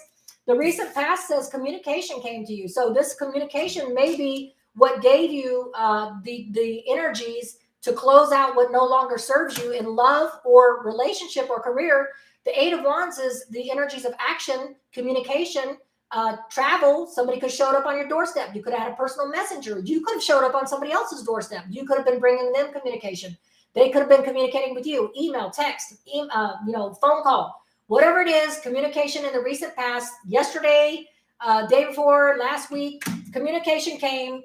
Put that shit to rest. The universe is blessing you with backing you up no matter what situation it is that you're putting to rest. The near future shows that you were at a crossroads. You will be at a crossroads, but the universe says no matter if you want to invest in the relationship or career, if you want to put any more time in it, when you make that decision, Virgo, Taurus, Capricorn energy, when you make that decision at the crossroads, no matter what decision you choose, whether to stay or go in a situation, it'll work out divinely. The universe will support it. You'll land on your feet like a cat that lands on their feet when they drop from some high. Okay, you're going to be fine. Whatever choice you make, Aquarius, to stay in it, leave it, whatever relationship, career, putting it into it. You've been divinely blessed through the transition in May. Okay, the distant past, Aquarius, that I have is the Four of Pentacles. In the distant past, the message is that don't be afraid of investment. So you may have lost something in the past, the distant past. Four of Pentacles is when somebody doesn't want to put any more investment into something, a relationship or a career, because they've already lost so much already.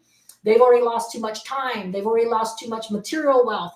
Whatever it is that's keeping you stagnant, keeping you in the distant past, not wanting to invest because of fear of loss or pain or hurt or grief or, whatever. But the distant past message is going to help you in your future messages and your future actions, because it's telling you don't be afraid to invest just because something didn't go right the first time, because nothing that if you don't invest, you don't gain. Okay. If you don't invest yourself into gaining a good relationship, you won't have one. If you don't put yourself out there to try to gain a good career opportunity, you won't get it. Because if you don't invest, I can't win the lottery if I don't buy a ticket. Okay. So your 6 weeks to 6 months, Aquarius, the 6 weeks to 6 months for you, Aquarius, yes. You will be soulmate connected. You genuine lovers. This is a Gemini card. You could be dealing with a Gemini in 6 weeks, 6 weeks to 6 months. So Aquarius, if you are dealing with a Gemini in 6 weeks to 6 months, it looks like y'all are having a good time. All right. Can't get any better of a good time than that. Okay. But if it's not a Gemini that you're dealing with, you're coming up on a 6 weeks to 6 months when you put a closure to something. The divine universe is saying, okay, you're at a crossroads. You're going to make the right decision. And you in 6 weeks to 6 months are going to be in a karmic soulmate connection. It's meant to be, whether it's a relationship, whether it's a career, whether it's an investment in a relationship, whether there's a turn in a relationship, whether it's letting go of a relationship so a new one can come in, career, new opportunities. It's karmically divine that this happened in 6 weeks to 6 months. There's going to be a soulmate karmic connection that comes in. Looks like it's going to be a fun time, but let's just see what your present energies are, Aquarius. Aquarius, your present energies are the Chariot. So Aquarius, right now, you are feeling the Aries energy that the eclipse we just went through, okay? When eclipse happens, you're going to feel it for 3 to 6 months or even longer sometimes, okay? It's just however what position your natal chart planets fall in. You're feeling like you need to take action. You're feeling like you need to conquer something and you need to do it now, like yesterday. You could be dealing with a Cancer, okay? If you're dealing with a Cancer, Aquarius, in the present energies, then so be it. But if you're not, it's the energies of the card telling you that you are wanting to take on shit. You're wanting to make shit happen. You want to be the playmaker. You want to make this shit happen now, okay? That's what I'm feeling, okay? Oh, there you go. Because you're tired of, my God, this is the second sign that got this. You're wanting to take action, unless you're dealing with a Cancer, because you're feeling like you're tired of being stuck in the energy of sorrow, grief, and pain. So if you are coming out of a bad relationship, if you're coming out of a bad career, if you're coming from a train wreck, you don't want to feel that shit no more. So you're ready to take action, and the universe is saying, do it, go for it. I got your back. You can't make a bad decision here. Whatever decision you make, Aquarius, I got your back. It's going to be good, because in 6 weeks to 6 months, you're going to be in a karmic situation, whether it's a relationship or whether it's a career. It's meant to be, okay? Your hopes and fears, Aquarius, your hopes and fears is the Eight of Pentacles. You're hoping or fearing, I'm intuitively hearing that you're fearing having to put in more work, okay? I feel like you've done the work. I feel like you've put in a lot of work, Aquarius. I feel like you are ready for this change and you fear having to put any more work into it, okay? You want the shit just to happen. With this Cancer energy, you want to be done with it, and the universe is saying you should be done with it. The Death card, just close the chapter, close the door, make that decision in your near future with the Seven of Pentacles, crossroads. Your outcome, Aquarius, is that you will be given clarity, knowledge, divine wisdom to take action. It is divinely being blessed to you with the Wheel of Fortune on your side. This new start that you have in 6 weeks to 6 months is going to bring you harmony, karmic soul connection. You're going to feel like you went home, or you're going to feel like, I came home. Whether it's a relationship, whether it's a career, you're just going to feel like a perfect fit in a situation or a place, person, thing, okay? So let's see what kind of secrets my Aquariuses have, and then we'll move on to a Pisces, the last sign of it. All right. Sorry it took so long, guys. It would be having gone faster, but we did have a little spammer that we had to take care of. All right. But we are moving on. All right. So what secrets do Aquarius need to know? What secrets are they hiding? What secrets need to be brought to their attention? Let's find out. What secrets do my Aquarius need to hear? What do they not know? What do they know and they're hiding? Let's find out. All right, here we go. All right, Aquarius, these are your secrets. They're coming out. The first secret is you're going to get an offer. Well, we know that. In 6 weeks to 6 months, it's going to be a karmic offer. Love, career. It looks like a good time, though. He does have Mariah high up in there. It does look like a real good offer, okay? All right, so what is the other secret that Aquarius? Lonely, okay? So I think that this pain and separation that you're trying to hurry up and get out of is being lonely, okay? So maybe, Aquarius, you've been in a situation or because it tells us that you're at a crossroads. It tells us that You know, you want to put a closure to something. It tells us the distant past messages that you had a loss because your fear of investment. Okay. So maybe you've been lonely here, and you're waiting for that karmic soul offer of relationship or career. But it definitely shows here that you're trying to get away fast from this Three of Swords energy of grief and sorrow. Okay. And these cards came out. You're tired of feeling helpless and lonely. You're waiting for that karmic offer. You had a player situation going on that brought you a lot of pain. So if this is a career and you're thinking player, someone did you dirty. Somebody put the work on you. Somebody took the accomplishments. Somebody took the kudos for your hard work. Or if this is a relationship for you, Aquarius, that you're trying to run away from really fast, it's somebody hurt you. There was a third party event. Somebody was playing you. They weren't in it for real, pure reasons, and they were playing you. Okay. So you felt helpless and you felt lonely once you found out the truth. Okay. That's what I'm hearing. All right. So Aquarius, that is for you. Take it if it resonates. If not, look at your other natal placement chart. We're going to move on now to Pisces. Let's see what Pisces has in store for them. Pisces, my Pisces. And then we will be done. Thank you guys for sticking through it. Thank you for being in it to win it with me and sticking it out with me. I appreciate each and every one of you. I truly appreciate you. We are going on the 2:49 mark. It usually doesn't go this long, but I guess apparently there's a lot of messages to be had. Let's get on to a Pisces. Pisces, you're making it difficult here. All right, so here we go, Pisces. What do Pisces need to hear for their higher good? What energies is coming to Pisces in May in love or career? What is it that they need to know with this Scorpio eclipse coming in and with the Aries eclipse passing? What is it that my Pisces need to know for their higher good? Divine Spirit and guides. Okay, here we go. All right, Pisces, the main message that I have for my Pisces, I have, the devil, okay? So in reverse. You are coming out of a toxic situation, sexually addicted, obsessed with something, money, binge eating, whatever, smoking, alcohol, drugs, whatever. You are breaking free from a toxic situation. Bottom line, okay? You're breaking free from a toxic situation. You're coming out of it. You've done the work and you were able to break free. The obstacle is the King of Wands. So the obstacle is that whoever this person is, if it's a relationship or if this is a career or whatever toxic situation this is applied to, this person was promising, okay, the King of Wands energy is about, oh, baby, I can make you feel real good. I can promise you a relationship of passion, energy, action. Okay, so this person was feeding you bullshit. Of an in and out energy. And it's not that the King of Wands is a bad person. A King of Wands is not a person that can't be permanent. It's not a person that can't be non-Romeo. But this person, I feel intuitively that you broke free from was promising you something they couldn't deliver. Okay.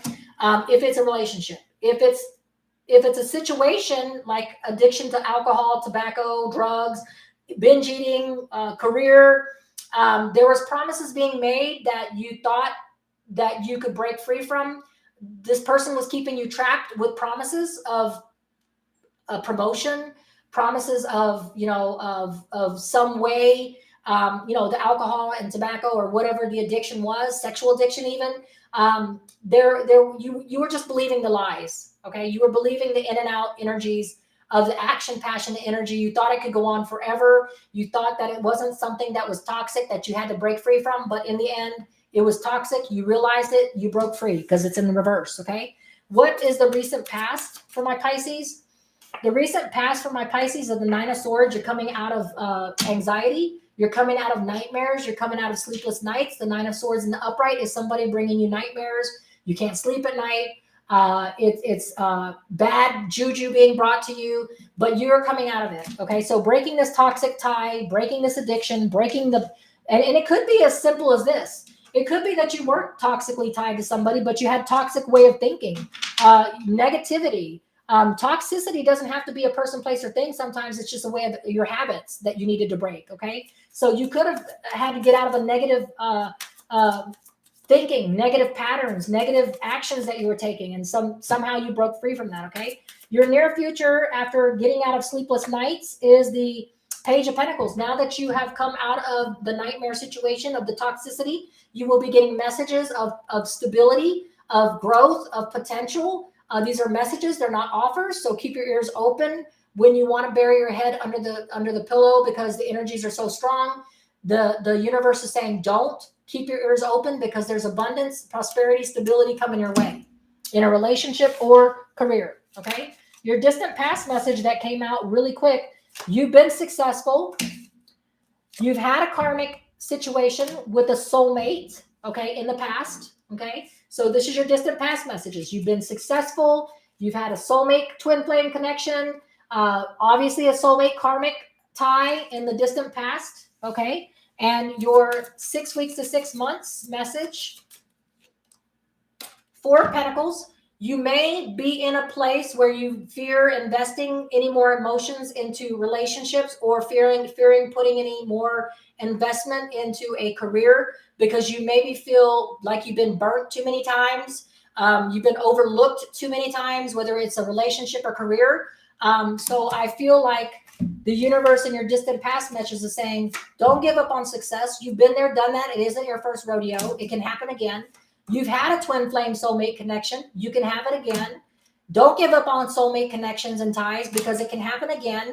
Don't be in the 6 weeks to 6 months fearing investing your emotions or investing into options and promotions or career options because of fear of investing, because that is bringing on a lack. You're doing it because you fear a nightmare coming on again, or fear being in a toxic situation again. And the distant past message is saying, remember a time when you had that good love, that good karmic tie, that soulmate connection, and when you were successful. And it can happen again.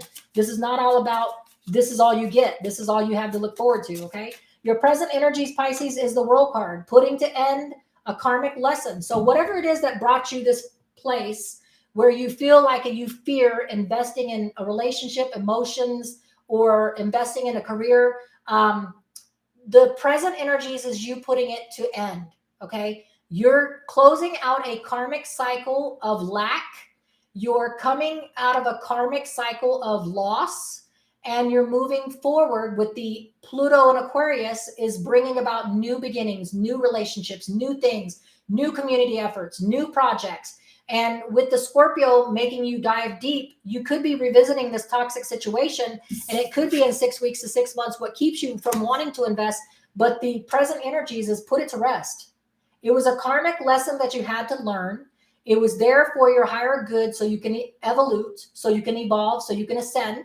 You wouldn't be able to move on.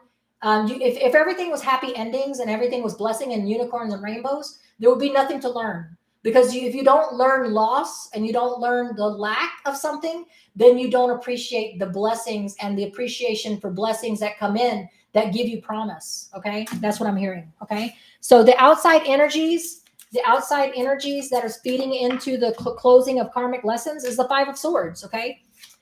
5 of Swords is you learning the truth, speaking the truth, getting shit off your chest, which leads to a closing of a karmic cycle where this cannot be done to you anymore. You cannot be hurt. You've learned your karmic lesson. You spoke your truth. You spoke and communicated and got things off your chest. And that is going to bring about a karmic ending to the toxic situation of lack, of investment and fear of investment. Okay. Karmic endings, King of Cups. Your hopes and fears is that you will get and receive love. You will offer love. You'll be open to love. You will remain emotionally balanced. You will, everything you hope for is in this King of Cups card. It's emotionally balanced. This is the way you're hoping for emotional balance from somebody. You're hoping that this person has a lot of offering of love and open to giving and receiving love. You're hoping that you're on the receiving end, and you're hoping that this emotional balance goes 2 ways. That's what I'm hearing. Okay. And the outcome for Pisces, the outcome for my Pisces people is the 7 of Cups. So in the outcome, if you let yourself believe and manifest that you can have the success, you can have the soulmate connection, the twin flame, You can have that soulmate karmic tie, okay? You had it in the past. You can have it again. Don't fear investing in your emotions. Don't fear putting yourself out there because of a karmic lesson that you had to get off your chest, because you will have opportunities and options for that in the future. Okay, that is your outcome. All right, so let's see what secrets that the Pisces don't want people to hear or need to hear of their own and they're in denial about. Let's see what Pisces needs to hear for their secrets. What secrets? What's going on with Pisces? Oops. All right, there's cards that just fell out. All right. Okay, so you're sad, you're crying, you're hurt and upset about something that happened. Okay. You feel like it was the last straw, it devastated you and made you feel despair.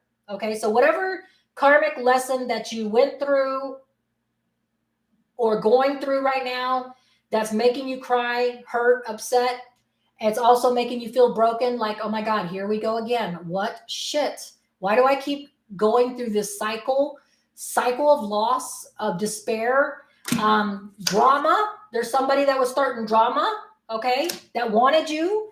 There's a game over card. That means that, you know, a situation that came to an end, game over. The drama starter caused this thing to be broken, caused the game to be over and the situation to be get over. This was a karmic game lesson that you had to learn and go through so you can evolve, because till death do us part, you're looking for long-term commitment, soul contract, marriage, and your last distant past message says you can have that again. You have options coming up in the outcome. I am in love with someone else. Okay, so whoever this person is, that was a game over drama starter. Till death do us part is what you were looking for. Could have been the other person looking for. If this is a relationship, if this is a career, something that was broken, something started at work, there's a game over, sad. So there's an ending, okay? But I feel like this is intuitively a relationship read for Pisces, because it says I am in love with someone else. Whoever it is that broke you, made you feel sad, that the game is over with, had a tie with someone else, even though they weren't in it anymore, they still had a karmic tie to that person. But that isn't something that you should let manipulate you or control you.